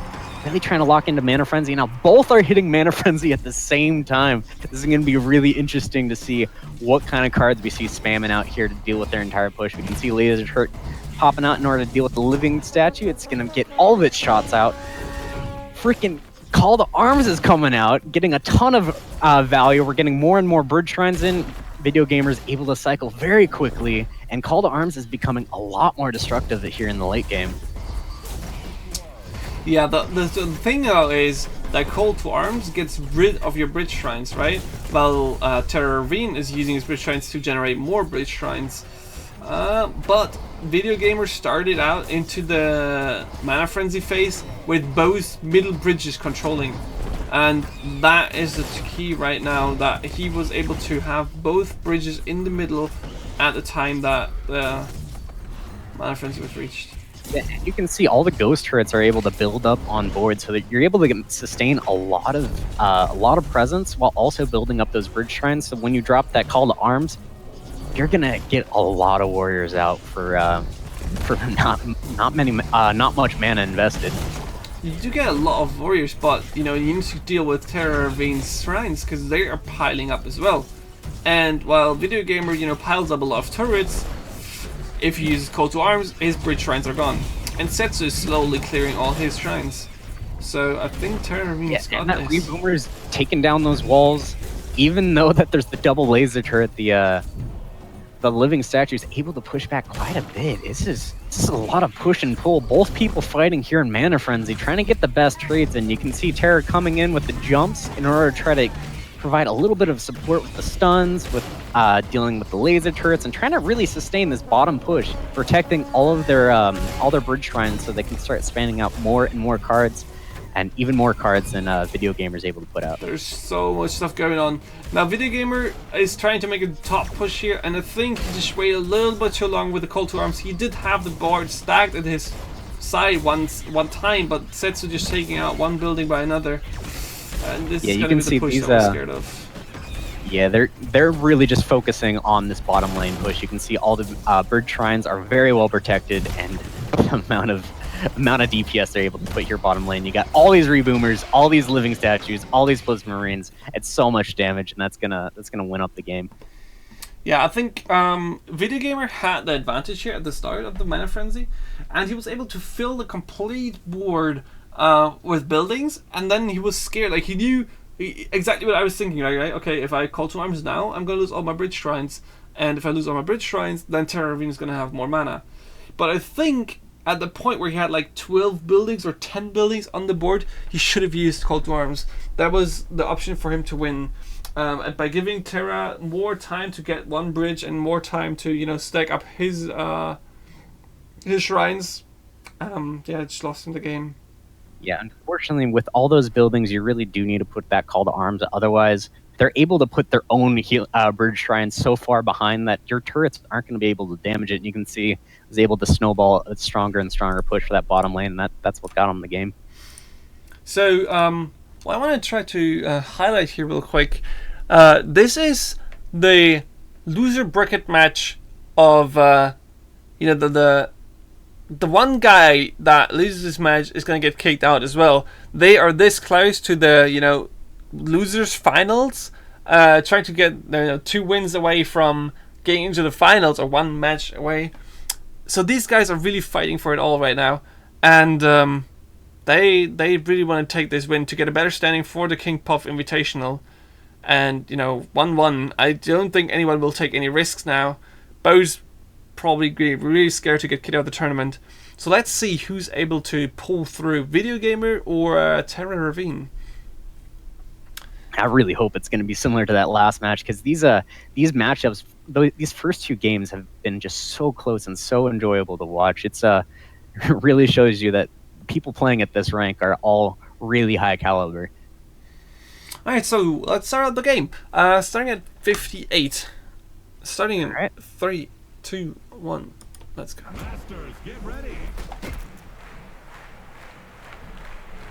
Now we see Setsu versus Setsu, and there's the classic start, Scrap Pack versus Scrap Pack, but we got some Plasma Marines to support it, so these Scrats are actually going to get through. Video Gamer was so ready for Terra Ravine's sneaky move.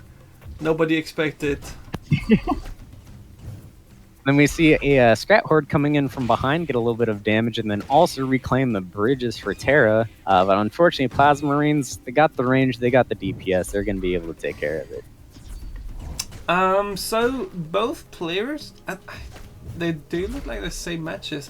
I mean, Video Gamer probably noticed, okay, well, Setsu just wrecked my shrines. So what is better to wreck those shrines, playing Setsu yourself? Yeah, I'm surprised the jump is going here on bottom lane. I would fully expect them to do, which I believe Terra is doing right here. Yeah, I would expect to save the jump in order to get out those healing shrines, or that bridge shrine. Because that's exactly what's winning the game, is whoever's getting into mana frenzy for these. Yeah, if both players have such a good counterplay style, and both players know exactly what to do and how to counter their attacks without taking any damage, it's about the mana frenzy. And I think Terra Ravine's move is smart here, to go with a Setsu jump always for the bridge shrine. It's value, right? The Setsu jump costs 2 mana, the shrine is 3, and there's a Bazooka Scrat. Perfect. Perfect counter for Terra Ravine here. Smart taking. Terra's definitely doing some really, really smart jumps here. They already know that a lot of their minions are going to be trading off, so by being able to jump in and take down that healing shrine, not only are you getting a little bit of face damage in, but you're basically ensuring that you're going to win the value game with the mana frenzy. What a massacre in front of Video Gamer's base, though. All those Scrads dying. Oh god, is this really going to be a mana frenzy game? Terra Ravine's working well into their 3rd trait. It wouldn't surprise me if they get to mana frenzy first, but I don't think it's going to be similar to the previous games where the both teammates are fighting in mana frenzy for quite a while. It looks like Terra does have a significant mana or XP advantage. Look at these Grace placements, though. The living statue pulling away the reboomer just perfectly, so he can take care of the cleaver by himself. Have the grenadier ready. Yeah, and we see Video Gamer being able to go ahead and take both bridges now. They still have the turret behind in case Terra plays any units. Still got a little bit of a defense going on, and he's going to be trying to make up this XP loss or XP disadvantage that's going on right now. Yeah, but I think that really Terra Ravine's tactic here is paying off, killing the shrine every time. This time, Video Gamer is ready for it with a musketeer, though. So that time it didn't pay off. Yeah, and that's going to ensure that that bridge shrine survives, and Terra's going to be really far behind on getting the next jump in. So I think Video Gamers are starting to get a little familiar with the jumps. They're going to be saving up a lot of their minions for when that bridge shrine goes down, just to ensure that it doesn't immediately get killed by each of Setsu's jumps. Now we do have the level 3 Setsu. This is where it starts to get dangerous.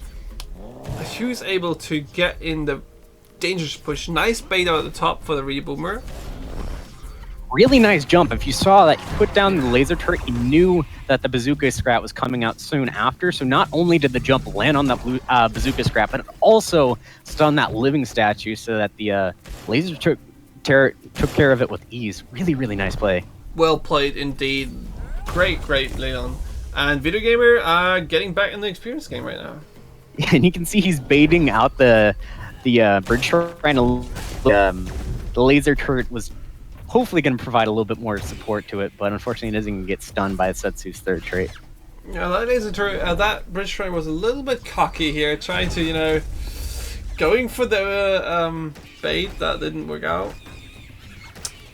Oh, God, this is going to be so dangerous for Video Gamer now. He's playing the bridge game, he's having the middle, right? But yeah, and he's getting that jump in. That's going to take care of that healing shrine, or that bird shrine. I'm so sorry, I keep calling it a healing shrine. There's just too many shrines in this game. But he's going to be able to jump in, take care of that bridge shrine, and get a little bit of faith. Video Gamer sitting at a higher HP, while Terra's been too focused on jumping and taking care of the bridge shrine. So Terra's focused on the XP game, while Video Gamer is just trying to trickle in that damage and kind of just win in the traditional sense of just getting in better trades. That cleaver's going to do the job. That's going to hit the face. At least once. Yeah, 300 damage. It's going to definitely getting Terra real low, but Terra's also really close to Mana Frenzy at the same time, so it's really interesting to see what's going to win here, face damage or Mana Frenzy. There's a bazooka scrat that we know is coming. Video Gamer missed it one time, he wasn't ready for it. And now there's damage coming in. There's a Setsu shooting your face, and both bridges are lost. That means Hurricane's gonna get the experience advantage. Setsu shooting your face with a stun blast. Yeah, we saw the swap up there. This is the first time that Terra's used the jump on a laser turret instead of the bird shrine. They already know that they were a lot closer to Mana Frenzy anyway, so that laser turret was a bigger threat than any bird shrine was. Yeah, so this is I think it. This is Terra Ravine taking the match. If that living statue reaches your face, wow, that one switch up, you know, that one time that you do switch from your habits, that one time that you do switch from what you are doing, you don't jump for the shrines, you jump for the laser turret. That one time changed up the game and completely wins it for you. Yeah, it's really nice that even though it's good to lock down and say like, hey, I need to take care of these bridge shrines because I need to win in the XP game, but then also to realize the push that you have and how close you are to being Mana Frenzy, and probably swapping up that playstyle as needed. It's really, really well done. Great job done by Terra. Really good jumps. Just good playstyles all around. Yeah, so now we're heading off to the winner bracket again. Rush second versus Mephisto. Both insane players. And actually, let me check something. Yeah, and the one thing that you do have to consider in this case now is that it's one of the winners' finals, basically, or the semifinals, and that means that this is a best of 5. So now we're starting to get into the best of 5s, giving the people more options to, you know, adjust to the opponent. Confuse him with different decks and find a weakness in his own lineup. Yeah. Plus, I'm sure a lot of these players are getting a little tired since they've been through so many matches right now, and then they're getting kind of towards these final matches that they've got all the excitement because they're almost there. But I'm sure that there's going to be, you know, everyone's going to be a little bit more on the weaker side because they've already been through so many really ridiculous and high skill games. Yeah, all these high skill games tend to take longer because people tend to counter way better. And yeah, so let's head into the next match. Let's check out Mephisto is Rush second, starting at 5-0 at 0-0. That's 0-0. Okay, I was like 5. Yeah, you ready? All right, I'm ready. Yeah. Okay, starting in 3, 2, 1. Let's go. Oh man, the Hero Arena synergy back at it again. Those players try to make it as energetic as they can. and synergetic. It looks like we got more bridge shrines, more reboomers. Definitely some of the favorite cards for these matchups. Both people putting down bridge shrine at the exact same time. We got the scrap pack trying to get the bridges early on, but that is going to get shut down by those cleavers. The deck starts to seem really similar, right? Rush Second basically plays the deck that we just saw Terra playing, but there is a change in there, and that is the Undying Skeleton. Yeah, the Undying Skeleton is going to be really nice in combination of Setsu in order to sneak underneath all the minions and get a lot of trickle damage in. So when they're low enough, you can get the jump from Setsu to finish up the game. Now we see the Setsu jump going in order to take care of that crossbow guild. It's going to make it so that 6 mana worth put into that little hut is going to be shut down by the 2 mana jump from Setsu. Well done there. And the question is this still a favorable match for Setsu with the possible jump for Shrine, right? Since Mephisto can't do that. Right, and Rush Second's actually able to develop all of his bridge shrines. In fact, one of them went through its full life cycle, and the second one has been up and it's been ticking for quite some time. So you can see Rush Second is actually getting a decent XP advantage, even though they haven't been maintaining the bridges for as long as Mephisto has. I really like the pressure the Undying Skeletons apply as well.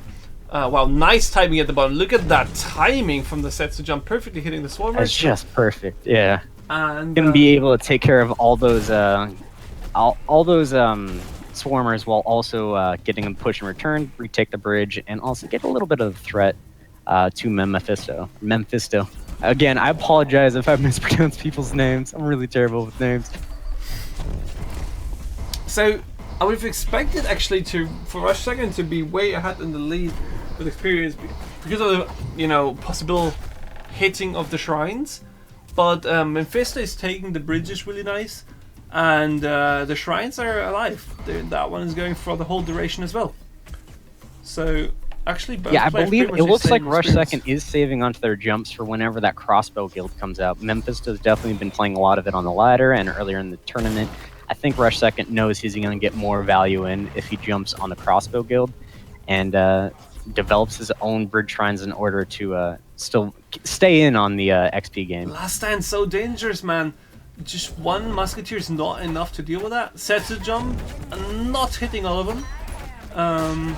Decent damage in, but yeah, didn't have a reboomer, any real AoE outside of the jump, so it's not going to be a super clean trade, but it is gonna save him from a decent amount of face damage. Yeah, he did come out fairly much better than I expected him to actually. Not having the boomer there. And now Mephisto reaching level 3, Stormbringer really starts to take the board. And now the crossbow guild comes in. He saved it basically for the level 3s. Yeah, and also you can see that Rush Second doesn't have his jump readily available, so that crossbow guild is going to get in a good amount of ticks. There's not really too much that Rush Second can do right now against it. Yeah, so But Setsu is at rank 3, so that third trait is going to be really great at getting a lot of AoE damage that this deck's missing so far. yeah, the problem is he's not able to reach the face, right? That's the big issue right now. Oh, nice stun blast. Those stun lines is just a second too early from Mephisto. But the face damage from the Setsu that it needs to, be effective is missing. And then I think control-wise, Stormbringer is just the better choice. Yeah, getting that second trait and that extra range and making sure that crossbow guild is able to get its full value in really is strong in the control game, because you're able to just sustain a lot of damage, make sure that you're winning the mana game, because you're able to you spend 6 mana, you essentially get 12 mana worth of dudes, and you just get favorable trades the longer that you leave that up. Nice cleave at this bottom, killing the cannon roller, but then getting stopped by the musketeer. Man, musketeer value is big this tournament. Now Oh, Rush it's starts so to do close. That musketeer probably has like 1 HP left. That thing's gonna be able to trickle in a decent amount of damage. getting killed by a Luckily, little it's gonna scrat. get stopped by the scrap pack and the Undying Skeleton. And this is gonna end pretty soon, I think, because Mephisto's at Mana Frenzy, and once that Mephisto deck reaches Mana Frenzy, there's no way to get those bridges back. There's so much ranged DPS coming in. You can see he just placed down the Bridge Shrine, so that Bridge Shrine is going to get all of its ticks in Mana Frenzy, so all of that extra XP is getting converted into mana. It's going to help him snowball to get through his deck quicker, to get to more Bridge Shrines, and you can just see how much presence he's able to push out the second he hits Mana Frenzy. Yeah, there's just so much value generated from the Crossbow Guild. Really hard to pass it. Yes. Good game. Looks like Mephisto is going to win the first game, but this is the semifinals, so this is going to be best of 5. So Rush definitely has, you know, a few games to try to come back from. Yeah. So let's see what they switch up with. Maybe Mephisto's gonna, you know, if I'm gonna guess, he's gonna pack up that face Scrat Launcher deck. And let's see if Rush Second is able to handle it, or if he's ready for that, because they did come surprisingly for most of us. All right. Yeah, he's definitely been strong with that deck. It wouldn't surprise me if he comes back with it. So yeah, let's head into the next game. Starting at 11. Starting in 3, 2, 1. Let's go. Red corner, are you ready? Blue corner, are you ready? Let's go. Yeah, that's exactly what we said. There's a Setsu deck, and that's probably going to be the one with the Scrat Launcher. I'm just guessing though. This game is starting out with the Scrats on the board again. Yeah, man, that's the favorite first play. And we can see the Bird Shrines are the Bird Shrines always being placed near the hero. It's a little bit more protected from any other pushes, but Setsu is able to jump in and take care of those Bird Shrines once Setsu hits rank 1. So who do you bet on this one? The surprise face deck, or? I'm saying the surprise face deck. It's been doing wonders, because you can see the Scrat Launcher is not only great at taking care of the laser turret, but it also is great at getting in that face damage. So it just synergizes so well with the living statue and just with Setsu in general. Yeah, this is such a good play from Rashekin though. He had the cards ready to counter the living statue and the Scrat Launcher, and now he knows what's in it for him, right? Now he's aware of that Scrat Launcher. It didn't come out of high price. Surprise. Yeah, like the other guys always paid a hefty price for figuring out there's a Scrat Launcher waiting for them. Rashekin didn't take much damage. Yeah, I think that's the soonest we've seen that Scrat Launcher go down. I mean, it's really great for sustained damage, but typically the strength that we've seen out of this deck is just completely surprising your opponent with it and throwing it down right when you need just a little bit more face damage or need to take care of a laser turret.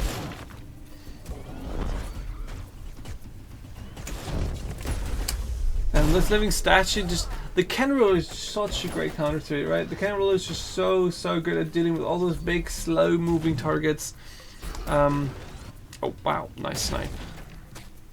It's a really great play right there. But yeah, the cannon roller is really good because not only does it deal with most units really effectively as it keeps going back and does quite a significant amount of damage, but once it gets to the opposing hero, it rolling back is going to help out in case the opposing hero plays any minions. It rolls back, it'll turn around and start targeting any minions that would have otherwise been trying to deal with it.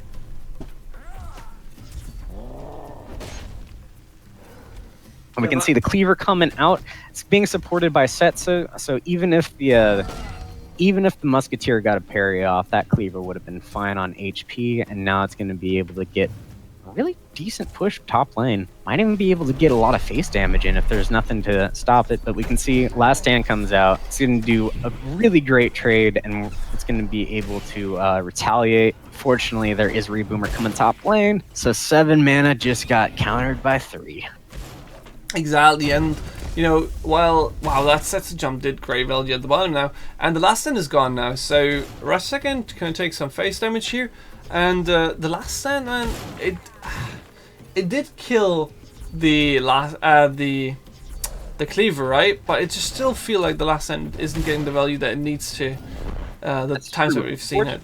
Though, Fortunately, though, Rush Second does have quite a significant XP advantage. He's going to be hitting rank 3 here in just a little bit, so Mephisto has to try to get a really good rush in. Otherwise, Rush Second's going to be working well into Mana Frenzy, and as we've seen in the previous games, Mana Frenzy usually wins games.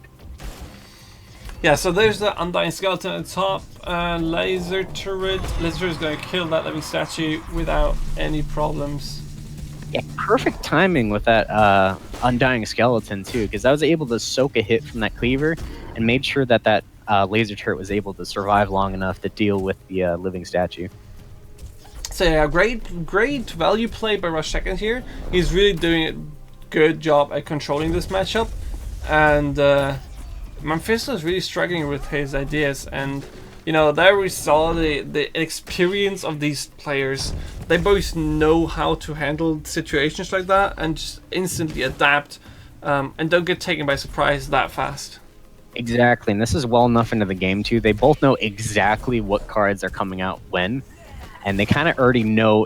You can see they already have their answers whenever whenever the opponent plays anything. So you can see Rush Second here is going to hold on to that laser turret. He's expecting to see a living statue come here soon. You can see that the last stand's coming out. It wouldn't surprise me if Mephisto has saved onto a reboomer because he knew around that mana, and you can see how it's the high level play where you can see they're being proactive with each of their others' decks. Damn, oh wow, the laser and the hitting now on the Cleaver. Now I was dabbing the Cleaver play here for a second because it took so much damage without getting much value, but then the heal shrine comes in and it's basically full up. And Musketeer always ready for that. Musketeer is going to get so much value. Going to shut down that Cleaver by itself and still stay at 100% HP and sustain this really, really strong push going on. But Rush Second's getting really close to Mana Frenzy. He's also got a Bridge Shrine coming out. He's going to be able to get some really serious pushes in if Mephisto is not able to get any of his own in. Yeah, Mephisto really needs to start finding a way past the seemingly impenetrable defense from Rush Second. But yeah, while I say there comes the laser turret. Is there going to be a Scrat Launcher to retaliate? No, just the Reboomer is going to be enough damage on its own to get that laser turret real low. Fortunately, he is going to lose the living statue in the process. What a shame. It was so close, so close. Just a tiny slither of health on the laser turret left to stop that attack from Mephisto. And now that's the Mana Frenzy and...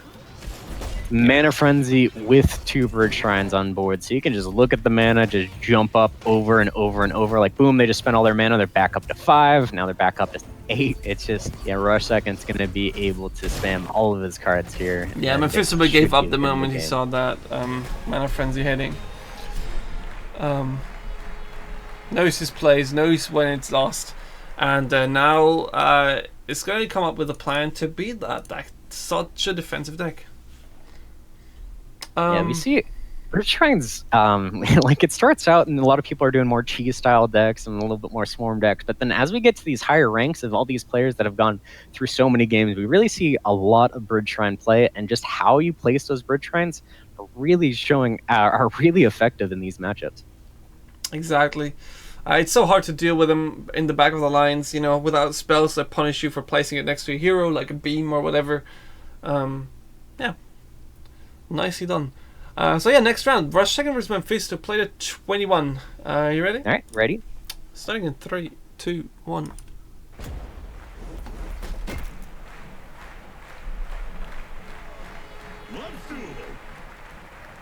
And here we see more of the Setsu. It looks like Rush Second is actually running the same style of deck. It's got that laser turret in there, scrap pack at the start. Also has the last stand for some quick value turnarounds.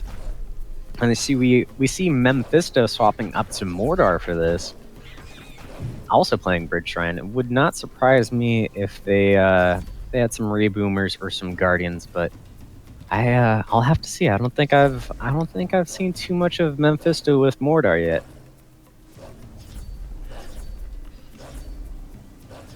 Damn. That is so dangerous again. We see Mortar. Every time we see Mortar against Setsu, we see this behavior of either you get one huge push with insane revives in, or you lose in the long run running out of steam. Yeah, So- Sets is going to be able to trickle in just so much damage, and if Mordor is not getting that big push in, it's going to be shut down by the opposing hero pretty easily at the same time. But we can see that that Bridge Shrine was able to survive the whole time. Mephisto's being able to get up to 33 XP, even though they really haven't been maintaining the bridges this far in the game. Laser turret's going down to take care of that blue golem bottom lane. Perfect revive And though. Rush Second's in a really good position right now. He's sitting at full health. He's got the XP advantage. He's about to hit rank 2, and he's got basically all the answers for anything that we've seen come out yet. The good thing about the revive though from Mephisto is the laser turret is gone now, right? So if you're able to support this golem now with what you have on your hand, you might be able to make this push count. That's true. Plus, Mephisto probably has realized that Rush Second's been playing a lot of Last Stand, so I doubt he's gonna try to take that bottom lane, or he's gonna support his blue golem with a reboomer, because if that Last Stand were to get off, then that blue golem is basically down, and you're gonna be able to get a really sizable push behind that. Yeah, really defensive laser turret at the top lane though, clearing the golem, and that's then revive. Not the one that you want. Yeah, so close to getting another blue golem out, but unfortunately, it is gonna get that STNT. Man, that value revive really needs to happen soon.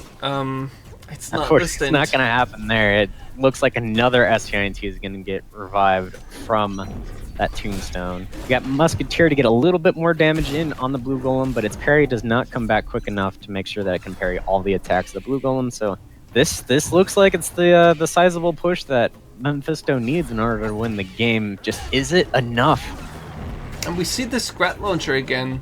That is a nice addition to this controlly slow push tag. It's 5 shots, 6 shots. And we see Plasma Marines coming out in order to deal with the Scrat Launcher before it does too much. And then also the Last Stand is going to provide a significant amount of DPS to take care of all the living statue and anything else near it, like the Musketeer. Great reboomer at the bottom. I feel like Last Stand is such a dangerous card. But every time I see it in this kind of format, I'm just like, okay, it's going to be dealt with by a reboomer. Not even worth mentioning. Yeah, because so many people are running Reboomer since there's not the inclusion of the Fireball or the Beam of Doom. You definitely need to find AoE in some other situation, and people are finding it in Reboomer.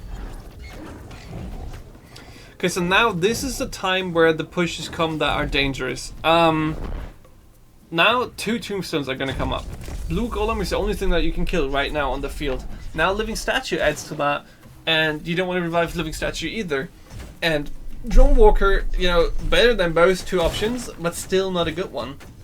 Plus, Mephisto's real close to getting into rank 3, so maybe one of his tombstones is going to be able or so close to getting that So frenzied. If there was close. just a second later, he would have been providing that buff to get 50% attack speed and 50% movement speed to the 2 living statues he just revived. Yeah, that's so dangerous as well.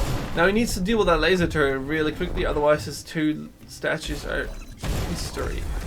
Oh, there comes the Scrat Launcher. Things like the MVP of the day. It's going to take care of the laser turret and then also going to make sure that this living statue bottom lane is completely unpunished.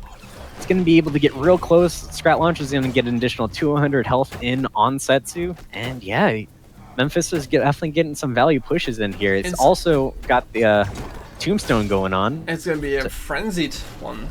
Frenzied living statue coming on the bottom lane. Now, you need to deal with that stuff at the bottom still. Yeah, that needed to be followed up by something. I mean, the living statue already dropped from it before. With the additional attack speed and movement speed, it's not going to really take care of the of anything that was killing it beforehand. That Last Stand needs to be dealt with somehow that way.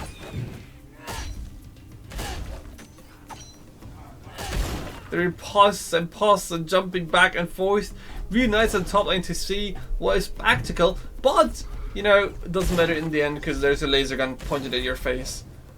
I do love the old fencing style, but A laser rifle. It's fun to see who gets the second parry, because if you get the first parry, it usually comes back and you attack the next parry. So that the second parry is always the musketeer that wins the trade-off. Yeah. Now there's Mana Frenzy on Rush Second side. I don't think that Mephisto is out quite yet though. If he gets regular revives and he has Bridge Try as well. And he's really close to Mana Frenzy himself. Right now, Rush Second looks like he's waiting for some more of his stronger and heavier cost minions, and he's not able to cycle through to those Bridge Shrines just yet. Reboomer on the bottom, gonna clear that last end. Now there's still a Legionnaire in there that you need to kill. Oh, but then that Reboomer is gonna get so much value, completely stop that last stand push. This is gonna be a really fast trade-off. It's seeing who can develop more Bridge Shrines to get faster and faster cycles. These are some really efficient trading going on either lane. Yeah, look at that Setsu just jumping from one side to another. He's just trying to get rid of the reload animation basically. Oh, Setsu out. Okay, let me jump again. Oh, Setsu not there. Let me jump again. Yeah, and each land is going to follow up with that stun blast that's going to take care of anything around it. You can just see the entire wave that they had right there. It's really smart timing with the jumps and just smart play with the Bridge Shrines altogether.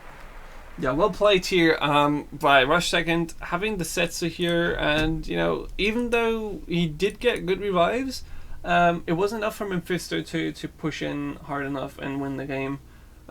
He was missing a cheaper option, I guess, for the laser turret. Considering that there was no wall in Rush Second's deck, maybe a Bazooka Scrap would have done the job here. But then again, the last time was ready for waiting for anything that passes that laser turret, and yeah, so it was really hard to push past that. Yeah, it was just really well done by both players. So yeah, let's head into the next one. Rush Second versus Mephisto, starting at 32. Let's get into it. Starting in 3, 2, 1, let's go.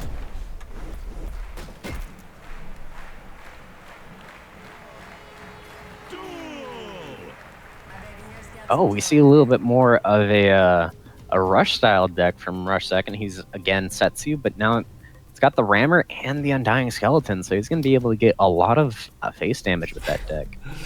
Mephisto going a little bit more brash with his picture, man. You know, he's definitely getting serious now. And going back to the control deck, and Rush Second has a more aggressive deck now with a Rammer in it. Let's see if that can get any value.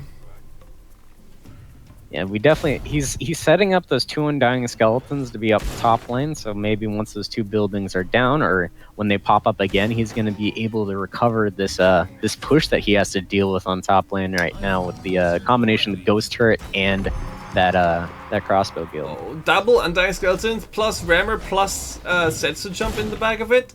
That can be really dangerous. Please, oh god, there it is. Double Rammer and you can see the timing of the Undying Skeleton's top lanes completely shutting down that front push, while he's also get this serious amount of damage bottom lane. Double Rammer, double Setsu. Unfortunately, Stun Lancers are going to come out and stop a lot of DPS from happening. Yeah, those Stun Lancers perfectly targeted both Rammers instead of just one, and Musketeer, insane DPS, they're dealing with it. Oh, nice try, Rush Second. Now Mephisto knows that's a thing, and now he's gonna be ready for it. And I think one of the good thing is that he is playing a control deck, right? And a control deck is normally good at dealing with those surprise one-trick pony attacks. Yeah, but unfortunately, there's no spells allowed in this tournament. So if there's a giant push like that, if you don't have like a Reboomer or Stun Lancer combination, something like that, then you could be quite punished. I'm just still surprised that the Stun Lancers that he placed here at the bottom both targeted another Rammer. That was so important for him to happen and save him so much damage. Yeah, I mean, that was well played, but there is a decent amount of luck that went into getting those Stun Lancers to perfectly split up like that. And Rush Second dealing with the Experience Shrine with the Setsu jump, and Mephisto having the top bridge basically controlled the whole time, just due to the fact that he has the crossbow guild at the top. Yeah, that crossbow guild got its full value in and completely maintained the top lane. You can see so many crossbow dudes are just grouped up that they still have a significant amount of push in and significant amount of DPS that Rush Second has to play a lot of cards to clear it up. And all Mephisto had to do was play one card that was 6 mana and got, well, it's worth it. Okay, so there's again 2 skeletons at the top lane, waiting to be revived, preparing for the next attack. Double Remmer ready, and sets to jump in the back as well. So, is this the push that maybe ends it? If you're not ready, it for looks this, like Rush Second is saving up to be at 10 mana to do the full combination. So boom. There goes Double Rammer. The Undying Skeletons are coming up right now to help deal with anything else and also give some support to those Stun Lancers. Here comes the jump. It's going to be a ton of damage, Look but at that Stun doing Lancer so value. much work. The Stun Lancers are just so great. They stunned Setsu, they stunned the Rammers. Wow. Plus the combination of that Musketeer. The Musketeer is going to parry all the explosions for the Reboomer and provide a lot of damage to take care of basically the entire push before Rush is able to get any value in. Yeah, and the crossbow guild just pooping out more crossbow guys, crossbow dudes. I'm sorry, doing all that, and that's just so harsh to deal with, Memphis. Yeah, and Rush is sitting. Yeah, he's sitting really low health. He already lost his big push. He already knew that Mephisto had that game in the bag at that point. Really, really great game. Yeah, well played by Mephisto. The Stun Lancers, man, great addition for this deck, and perfectly placed every time, getting so much value. I just just insane. Yeah, and I think that ties him up at 2 for 2 so whoever wins this next game is able to move on. So whoever wins this game is actually going to be in the finals. So yeah, let's see if who's going to have to play Terra Ravine, and who moves on to the finals. Last round. We're neck and neck. We're basically at it. So, I really fully expect some high quality games coming out here. Yeah, last round.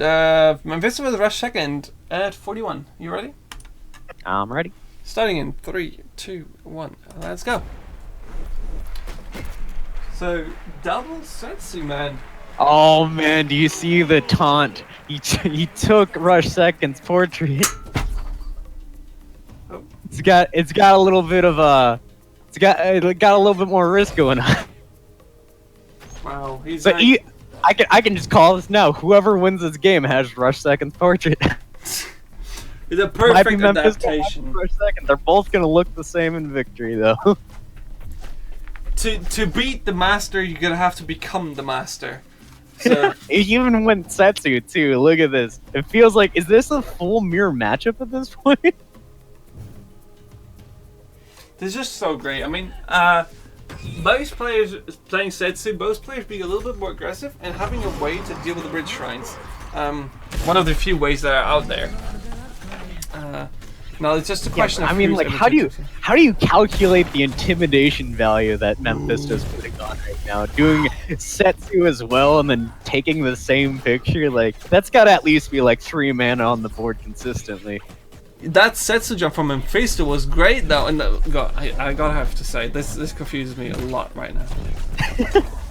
Well, that living statue is able to get in a ton of damage. It was able to walk all the way up to the base and get Rush Second down to 2,600, and this Prowler is able to trickle in even more damage. Rush Seconds is gonna counteract with Last Stand, but Mephisto's got a Last Stand of his own. Oh man, these trades, this is gonna get confusing watching, because both people seem to be having like the same style deck. They got the same picture and they're running like the same hero. All that's missing is the same arena for a perfect mirror match. Wow. I mean, it's just, now it's going to definitely come down to who's playing the deck better, who knows the card, the synergy better, and oh god, this is going to be close.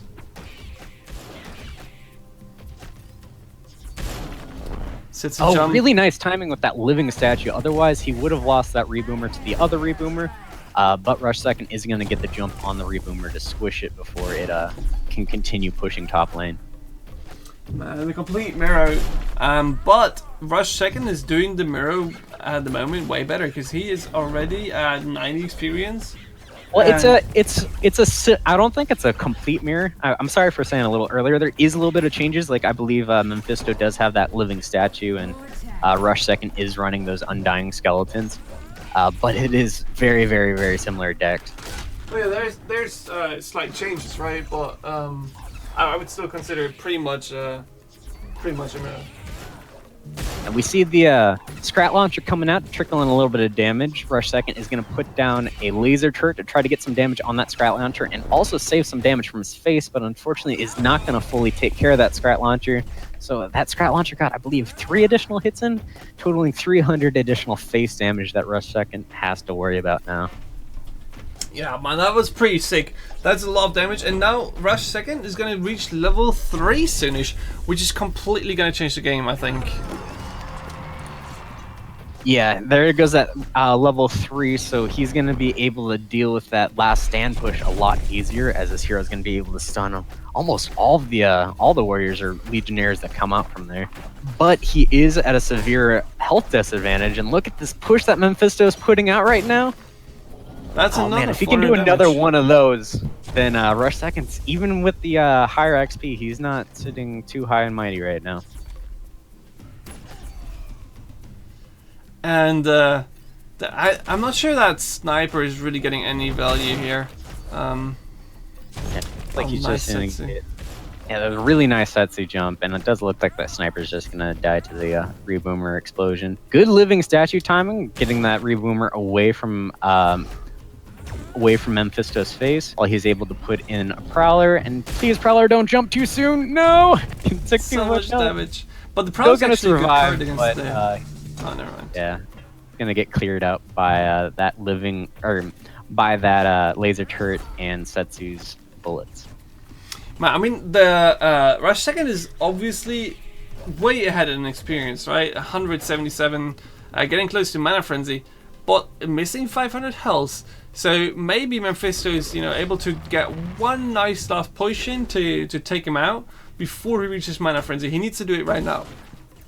Top is Dude, they're dealt with. both running. They're both running Setsu, so they both know how much burst damage is capable, especially in combination with that Scrat Launcher. Just really ticking Rush Second to be really low. Even though Rush Second got the XP advantage in the bridges, he's not at a good health. Oh, is this jump gonna be able to clear up enough? The jump actually killed his own boomer, man. That reboomer was needed here. That reboomer could have actually saved them. Yeah, and unfortunately, it's not going to stop that push. Rush Second is going to be able to tie up that 5th game and move on. Yeah, Rush Second moving on to the finals once again, and surprisingly not getting disqualified for once. That's a special thing that we should Just rubbing at the salt in the womb a little bit. It's like, hey man, you made it. But yeah, no, really, really, really great play. Those were really intense matches. I still can't believe that intimidation tactic at the end, playing the same hero and taking on the same picture. Fortunately, it's not going to be enough to win the game, and Rush Second is going to be able to move on. So yeah, now we have actually one person already in the finale. That is Rush Second, and we're gonna see who his opponent will be. It could be Mephisto or Terra Ravine. Mephisto getting his second chance now, and the Terra Ravine already showing us great plays here. So yeah, let's head into the first match: Terra Ravine versus Mephisto, which is best of 5 again. All right, I'm starting at 10. Yeah. Starting up let's get into it. 3, 2, 1, let's go. It's Minion Master time. Let's duel. Terra Ravine, man, can you show us some new start? Always having that scrap pack ready. If it's not broke, don't fix it. he's got the Bird Shrine going on, also going with Setsu again. It's been working real well for him, so it looks like he's gonna keep riding that same strategy for now. And Terra Ravine having the Bridge Shrine here, and Mephisto having the deck that we know already has no way to deal with that Bridge Shrine. There's a Setsu jump ready, and that's gonna be a harsh one for Mephisto. Yeah, plus that Reboomer is going to take care of basically most of Mephisto's pushes. It's going to deal with that last stand. It's also going to do it's not going to take care of their crossbow guild itself, but it's going to do a lot of damage to it. So that's the question now. How does Mephisto push in? His deck is built about the mana frenzy, right? But Terra Ravine has the shrine as well, and is able to kill Mephisto's shrines. So yeah, and you can see Terra Ravine's able to get that XP advantage quite significantly. 53 versus 36 right now. That's a sizable difference. So now maybe this works as well like it did last. Oh no! There's the bazooka scrat. Sorry, little poopy house at the bottom. You're done for. Yeah, the house crumbles to the bazooka scrat. Might be a little bit overkill, you know, just some wooden things and shooting with a bazooka at it. But you know. Is it fair to say that the crossbow guild poops out crossbow dudes? Or is that too much toilet humor? I would count that as stating the facts. I mean, come on, it's a wooden little outhouse. It's gorgeous, it's cool, but it's an outhouse. Stun Lancers, man. Stun Lancers are such a good card in this specific matchup, especially since you can't deal with them with any spells. So it's really hard to support your units against them. But exactly, and also a card like Ghost Hurt that usually doesn't take care of Living Statue by itself suddenly becomes a really good card because it's going to be that DPS that you need while the Stun Lancers are holding down the Living Statue. So how do we win this? As Mephisto now, since we're watching him, our way of winning is actually getting control of the board and you know, getting the bridges, but the mana or the experience thing will be won by Terra because he has the experience shrine and can jump on ours. I believe you just try to play the value game. You try to get your full ticks out with the crossbow guild. You try to get the last hand every second that you can. It's just right now Terra's just got so many good answers to him and completely shuts down that XP game by jumping on the bridge shrine as we see here. You're able to get in really solid pushes with the Living Statue, and like, look, that Scrat Horde's going to provide a ton of DPS behind that. Yeah, it's just an overall really dangerous combination that is coming at you, and God, the level 2 and the level 3 is definitely going to help Mephisto. So maybe with the level 3 ability, he's going to be able to take the board more consistently. You know, always applying pressure, dealing a lot more damage. The problem here, though, is that you have a much slower of a push that needs to build up with these crossbow dudes. And right now, a slow push is not going to do enough when Terra Ravine's so close to getting into Mana Frenzy. Yeah, you see the Living Statue going top lane. And we see a huge push being developed already right here by Terra Ravine. We got the Living Statue as well as a Reboomer, followed up with some Plasma Marines. It's going to completely push back the top lane. And then we got a jump coming in as well. So you're going to be able to trickle in, or Terra Ravine's going to be able to trickle in quite a significant amount of damage right here. The good thing about level 3 Stormbringer is that you can actually kill Reboomers. And now Terra Ravine's jump is out, so that shrine is actually going to stay alive. That's true, but Terra Ravine real close to getting into Mana Frenzy right before that. I think the second that Mana Frenzy hits, we'll see a lot stronger swings coming in from Terra Ravine. We see double Reboomer coming out. Stormbringer is going to take care of one, but you can see there's already a push that's being developed here. They got the damage coming in behind. Now we're going to put out, or now Terra Ravine's going to put out that Living Statue to start having a little wall to put everything else behind it. We see a Bazooka Scrat take care of a Ghost Turret, as well as in case any any laser turrets came out, Bazooka Scrat would be able to take care of that, and it's also going to provide a ton of face damage. Well, that's the last stand now, able to push in. Right. Oh no, he doesn't have the mana for it. And the Reboomer going to kill the Stun Lancers. This is really bad for Mephisto.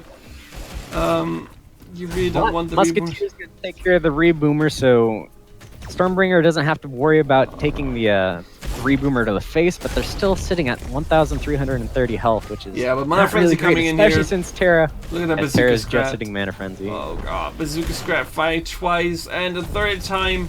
3 is the charm. And another one already coming in. Look at how fast the cycle was. There's another Bazooka Scrat already coming in, ready to take the next shot. We get to see Terra's doing a really great job of maintaining that XP advantage, and the second that they hit it, oh boy, they get the push to really win the game in right after that.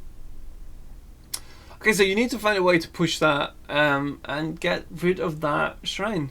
It seems like Setsu is just the way to go. But yeah, let's see what Mephisto comes up with. Maybe he's able to explode with a face stick again, or do a nice comeback. Next match is starting at 18. All right, I'm ready. Starting in 3, 2, 1. Let's go. Thanks for tuning in to the Caesar Network.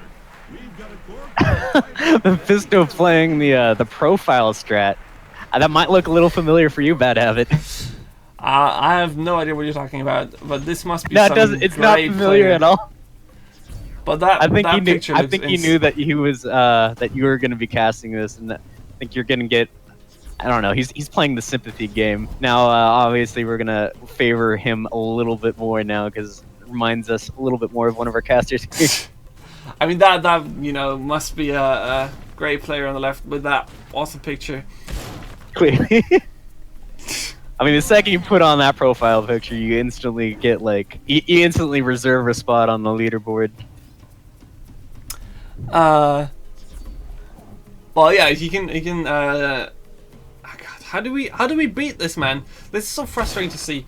At the moment, I'm thinking about what is your strategy against that shrine sitting next to Setsu's throne, being protected by lasers and.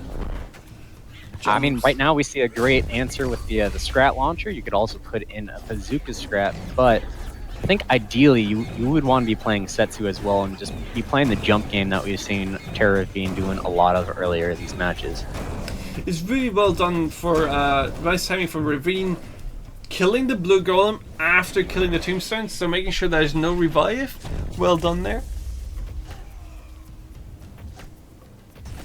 Yeah, but that is going to leave that bridge shrine up, so Mephisto is going to be able to recover a decent amount of experience, even though they're behind. They're not going to lose the XP advantage as harshly. So how do you win? I guess the only way to win as Mother here is again have the huge revive, the double blue golem or something coming around from your tombstones, and capitalize on that big push. And this starts to look really good. Yeah, we see that there's an Undying Skeleton ready to go, as well as a reboot. We have a blue golem out. We're gonna get a reboomer off that tombstone, and Mephisto's being able to get a decent amount of push. It's just, is it gonna be enough? Because we know that he needs to win the game before Mana Frenzy, and one blue golem, yes, it's gonna do a ton of damage, but the second Terra plays like a Scrat Horde or just really a lot of DPS, it's gonna shut down the push from winning the game. They are gonna take a ton of damage from it, but it looks like Terra's gonna be able to maintain the XP game and try to win off in Mana Frenzy. And he has great answers, but the tombstone goes off just in time, supporting that blue golem, letting it come back. Now the question is, oh god, level 3 by Setsu. This is hurting, and you just need to deal with it quickly. Having your own little push, Swarmer's doing a lot of damage. Swarmers are a lot of times underestimated by the damage they do. They look so small and tiny, but they are really dangerous. Yeah, and they're followed up by a blue golem and a reboomer that's going to be able to clear up those plasma marines. Some more plasma marines are going to follow up, but that blue golem's real close to getting some serious face damage in on Setsu. Oh, that stun is so strong. Perfect reload time, and yeah, that's going to finish it the up. last shot. Rank 3 Setsu so strong. It went so different if that last shot didn't kick. That would have been like 3 hits or 2 hits, 400 damage before the next reload. Yep. See another push getting set up by Terra Ravine, putting down that Living Statue and Reboomer. Living Statue is going to absorb a ton of hits, and then the DPS that we know that the Reboomer can do is going to help get a lot of damage in on the Blue Golem, but unfortunately, the Blue Golem is going to sit in place, turn around, and take care of that Reboomer. Now, the revive options were pretty great here. The problem was that Setsu took care of the Tombstone. Now, the next one that you can come up with, the Tombstone is going to come up now, and again, only good options right now.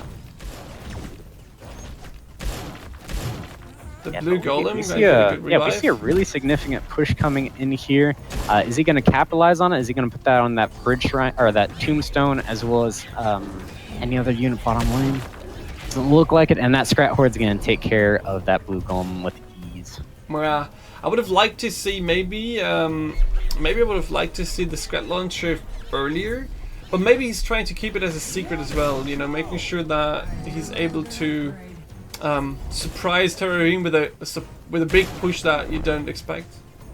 Yeah, man, I think he's holding on to it for a little too long because we see here Terravine taking, going into Mana Frenzy, and I think they're going to be able to cycle quick enough, get more bridge shrines out, and we've seen this for a lot of games. This strategy is really good. You sustain until Mana Frenzy, and then once you're in Mana Frenzy, you just snowball really strong with these Reboomers, with these Living Statues, and then even more and more bridge shrines.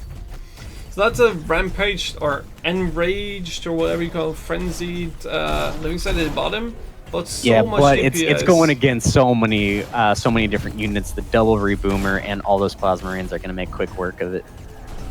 Yeah, I guess I would have tried to actually, was there Scrat launch a Bazooka Scrat still in the deck? I don't know if Terrarine played the Bazooka Scrat again, because that could have just killed the Scrat launcher way too fast. Either way, I mean, there's not much you can do once you got into Mana Frenzy, especially going against that deck that's able to snowball as hard as we've seen. Yeah, definitely. This is a harsh matchup, and I guess I expect Terrarine to just sit comfortably back and say, like, okay, well, this worked twice, and 3 times is a charm. I need to win one more. That's the deck that carried him in the loser bracket before against Video Gamer, and yeah. Yeah, I mean, it's not broke, don't fix it. Yeah. Alright, next round. Mephisto vs Terrarine. Starting in 3, 2, 1, let's go. Oh man, the the different profile pictures from Mephisto, he's on point with that. Oh god, now we got the devs fighting for us. I'm surprised he didn't go with the same strat of taking the opposing player's profile picture and then using that as an intimidation tactic against them. Well, it's the picture he's using right now on Steam. It always takes the picture that he's currently using. Not during the match, but right now. But that's a really cheerful picture right now that he's using right now. So, anybody who doesn't know who this is Baboon Lord. This is a CEO of Beta 12, the game developers, and a really, really cool guy. Sometimes even streamed Minion Masters, and yeah, really nice guy. Maybe Mephisto's praying to the developers for good luck for this match. Trying to convince the developers to give him extra stuff. Developers, help me out. Please, developers. I will praise your picture, and please praise me with a victory. Unfortunate targeting from his plasma reads at the bottom. But Mephisto is in a good spot this time. Yeah, and Terra Ravine's actually behind on the XP game. This is the first time we've seen that in so many matchups. And Mephisto's able to develop all these bridge shrines. He's starting to realize the playstyle he's going against, and he's trying to double down and beat them at their own game. Yeah, so you know, if you lose to bridge shrines, why don't you just play 2 bridge shrines? Why not? It makes sense. Yeah. You win with XP, I'll win with XP harder.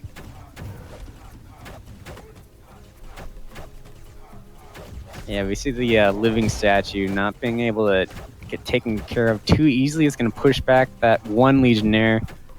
Cleaver's going to come in and deal a little bit more damage into it, but Terra's able to push back the lane quite significantly, especially with that scrap pack that's going to deal with that Cleaver pretty easily.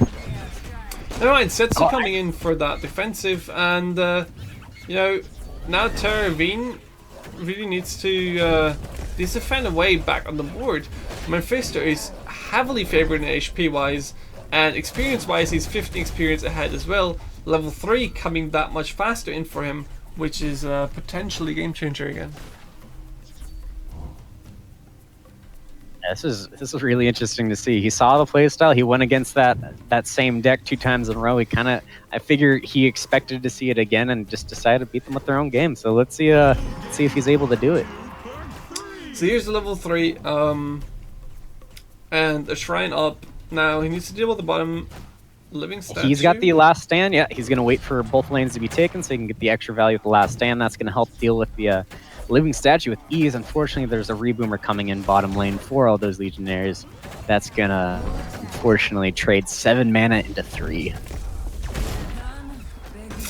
Such a bloody mess down there.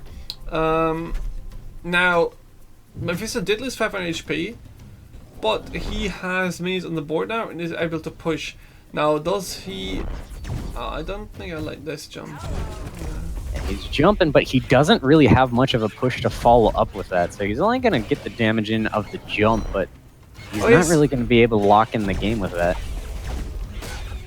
Yeah, I mean, it still does 300 damage. It does, but it's the jump as Setsu is so valuable, especially in this matchup, timing when you do it on the bridge shrines, or just to get additional AoE damage in general when you're missing all those spells, that jumping in just to get the damage of the landing with the 300 is not exactly ideal. Now, if this reaches Mana Frenzy, Mephisto has to win, right? So the question is, does it reach Mana Frenzy? He has the double shrines, Terra Arena has 1. Yeah, he's also got the Legionnaires to get additional value, but you can see the Terra already expected those that last stand coming out, so he's going to follow up with that Reboomer, take care of all those Legionnaires, and that, surprisingly enough, that that living statue is able to survive for like just a few seconds longer. Cleaver nicely jobbed here, killing that Setsu. Setsu jump coming in from Mephisto himself and protecting that Cleaver potentially. Stun. Oh, but then really great scrap forward to not protect himself from the Cleaver, but also get really nice retaliating damage. That scrat horde was so important that we paired with that stun from Terra Ravine. She didn't even take 1 damage. Yeah, and you can see right here, both players are real close to getting Mana Frenzy. Mephisto's just 3 experience away, Terra Ravine just hitting it. This game is this game is now whoever can snowball harder. We see the jump coming in from Terra Ravine to try to quell the Mana Frenzy by taking care of that bridge shrine. We got a lot of push potential coming in. Mephisto only at 400 HP. We got double living statue, double reboomer. More jumps coming in. Wow. Really close game, but Terra Ravine is gonna... Unfortunately, Mephisto cannot beat Terra Ravine at their own game.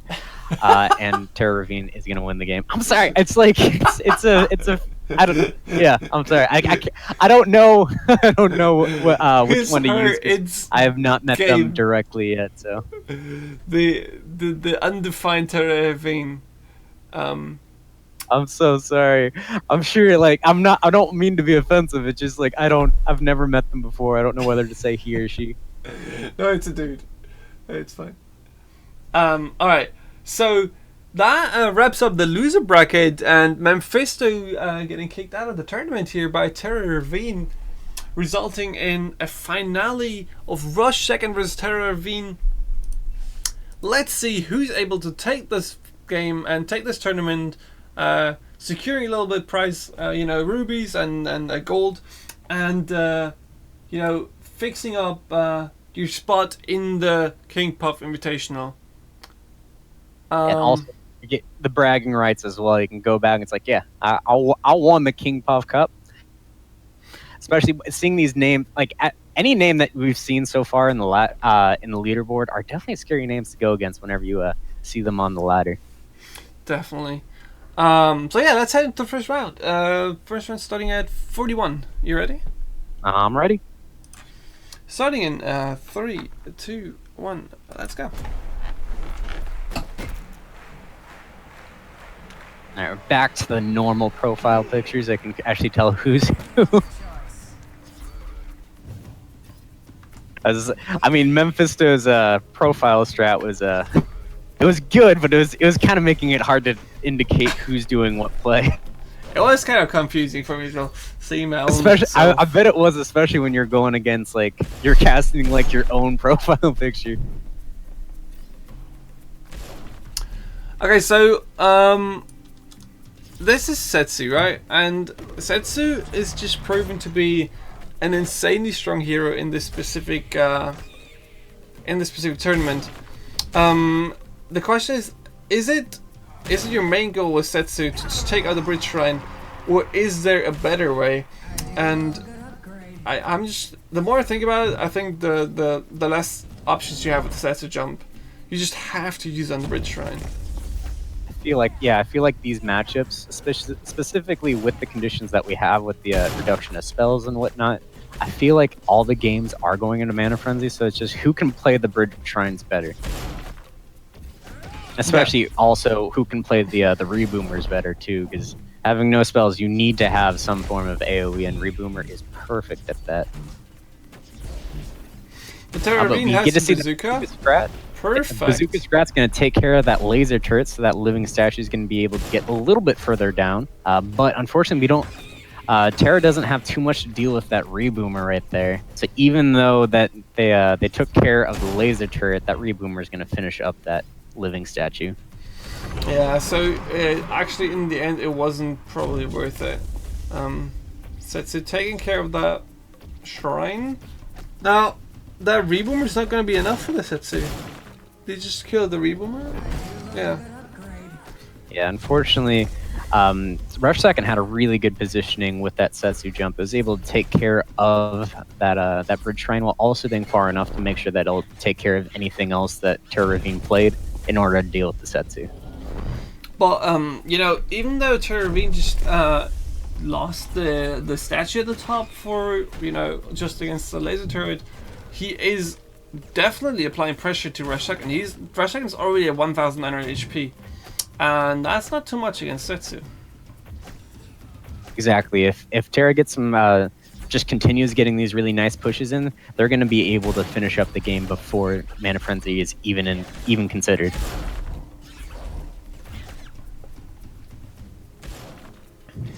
I mean, oh god, this is so harsh. This can turn so quickly as well, right? One great push can completely turn around the match, and because of the lack of spells, you always have to be careful about your mana managing. You always have to have some mana ready to counter the push that is coming in. Yeah, and the landing of the jumps are just so crucial because that's your only really good, reliable source of getting AoE damage afar. Because otherwise, you got to set it up with the Reboomer, so that's not super easy to do when it's really far into the enemy territory. So landing those jumps in order to get out key targets or take down those shrines is so crucial to do in these matchups. Yeah, and Rush Second did a really great job of coming back in the experience game here. He was behind a little bit, but now he is level 3, while Terra Ravine is at 110 experience. And, you know, capturing both bridges at the same time, Rush Second is really turning this around. You know, being... Yeah, they both were at similar HPs, but now Rush Second's actually able to get a significant amount of damage in and also take over the XP game. Yeah, I mean, he was even behind 1,000 at the start, right? At about 70 experience. But now he's just leading the board in every aspect. And look at this really nice jump coming in. It's going to take care of that Reboomer and the Bazooka Scrat to ensure that the rest of his minions are going to get in a significant amount of damage to that living statue. Living statue is so dangerous, though. So dangerous, but Reboomer and Setsu stun ready to deal with it. Only one hit. 500 damage though. Plus that living or that undying skeleton still has his time to go down and come back up. So even though he's low on HP, he's going to be able to revive and get even more face damage in. This is really neck and neck for this game. And now here's a scary push. Stun.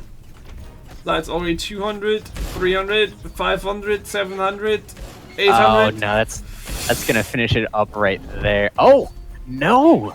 The stun blast coming out from Setsu. But the second had a jump to come back with that as well. So yeah. Yeah, he was ready for that. He already had it cycled again. The Setsu jump and 200 damage in the end is not much for Setsu to deal.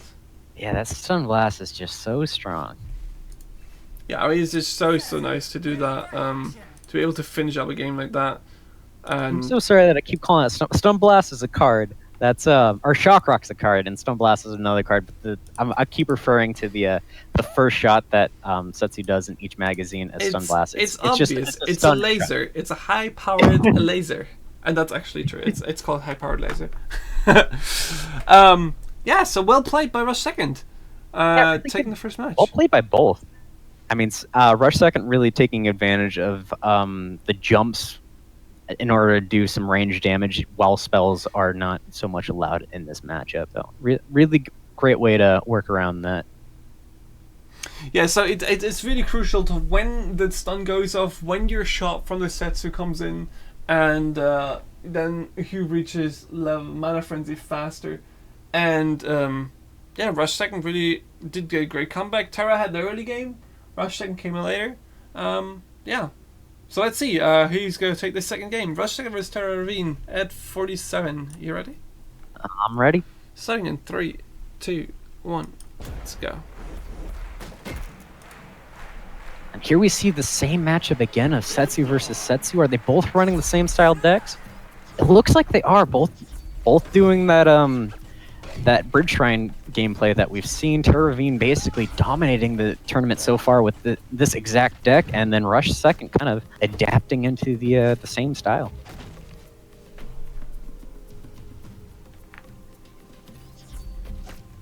Now that Bridge Shrine that Terra Ravine's put down is completely safe because neither of the players have been able to lock down that first trait yet to get into last entry. So that first, playing the Bridge Shrine early like this is really, really safe to do because you don't have to worry about your opponent being able to jump down and take care of that Bridge Shrine. Yeah, while this is happening, Terra Ravine is already preparing the first push at the top. Now, the living statue just needs some support, and at the moment it's not getting it.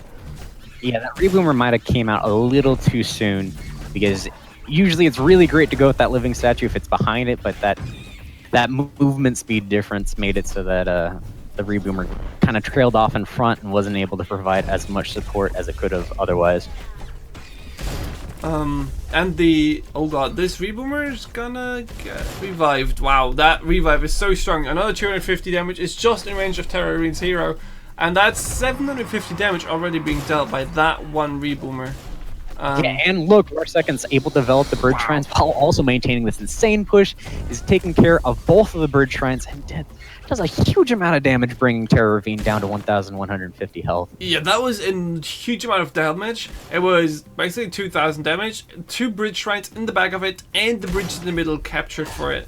That is... Oh, the timing with the parry on the Musketeers, though, just made it perfect so that Rush Second is always the second one to parry, so his Musketeer is actually the one to The land name the is damage. program. Rush Second. Second to parry. Okay. I'll show myself out. I appreciate the cheesy jokes. Especially, I think there's earlier we're talking about the Rush from Rush Second. His name is just too easy to make some nice punny jokes with. Okay, so how do we get in the more damage push? I would love to actually see the infiltration that we saw earlier today. I'm missing it right now. I don't know why both players decided to drop that infiltration. Yeah, infiltration's real nice, not only for that burst, but also it counts as a spell to reset the magazine from Setsu. Exactly. And once you reach level 3, that reset of the attack and that again stun, buying you another 3 seconds of time, is significant. And Rush Second already being level 3 here now, so he's going to be able to close this game up.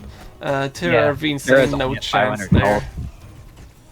Yeah, and unfortunately, they're only at 90 XP as well, so Rush Second's definitely favored for health, for experience, and just for lane control in this matchup.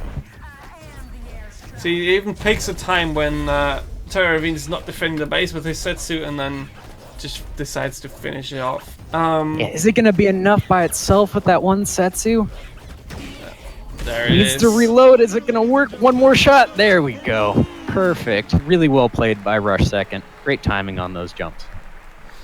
Wow, and now this is a really, really horrible spot for Terra Ravine to be in, because Terra Ravine came from the loser bracket, right? So he needs to win 2 times. Let me show you the bracket again just to make sure that you guys understand what I'm talking about.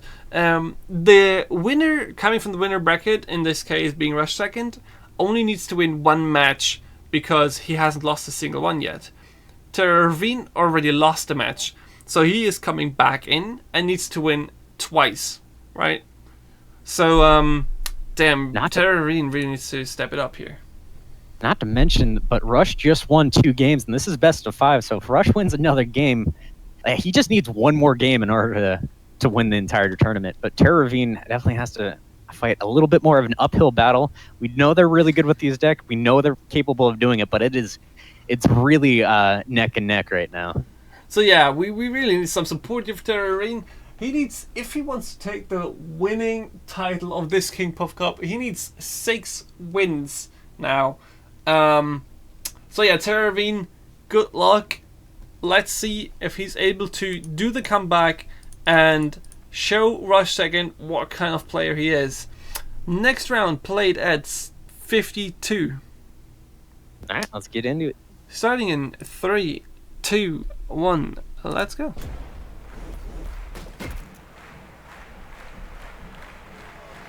Here we see the same matchup. Both people looks like they're playing the exact same deck. It's Setsu versus Setsu again. Really the favorite for this tournament so far.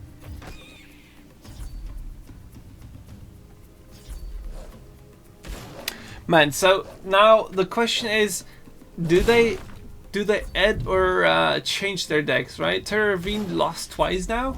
Has he figured out why he's losing it? Has he made adaptations? Yeah, if I was in Terra Ravine's shoes right now, I'd know there's one more game left to go. Do you well, one more game. If they lose one more game, they're out. But do you swap it up, or do you play the deck that you've had so much practice with this entire tournament that you actually just keep trying to get better at it and try to keep the same strategy? I mean, he's definitely comfortable with the deck, right? A skeleton doing nice damage here, 50 damage each hit in Rush second's face. He's definitely feeling comfortable with the deck. He's played it a lot of times now, and it paved his way back from the loser bracket. Now Rush second seems to be playing it really well as well. So, I don't know, man. It's a tough decision, and a lot of times it just comes down to the feeling you have on that day. Yeah, and it looks like Terra Ravine's going to be able to get the XP advantage. We know they do really, really well once they do. So maybe they're going to be able to maintain it. Looks like they're able to get all the ticks off from their bridge shrines.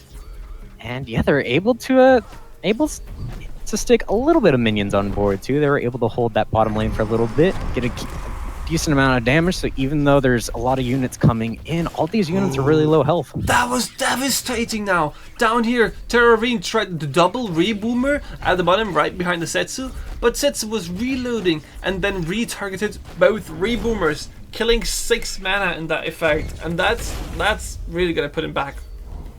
Yeah, that is a really high value swing right there. That sucks to be in this position. He does have a good spot, actually. He did have a good spot. Kind of lost it right now a little bit. Lost 1,500 HP as well. Oh god. Terra Ravine needs to be able to come back from this. Yeah, unfortunately, they are going to lose that XP advantage as well. Those reboomers were going to do a great job of clearing up the board and then coming back and retaking those lanes, but all that got shut down by just that one jump. Damn. And then Setsu killing that experience shrine again. We see the double reboomer coming back in. This is what they were trying to do beforehand, where they're going to come through here and clear up basically the entire lane and then staying on the board and try to retake those bridges. Oh god, and Rush second is already level 3. And there's a Guardian! That's the thing that Terra being put in, and that's very nice swap around.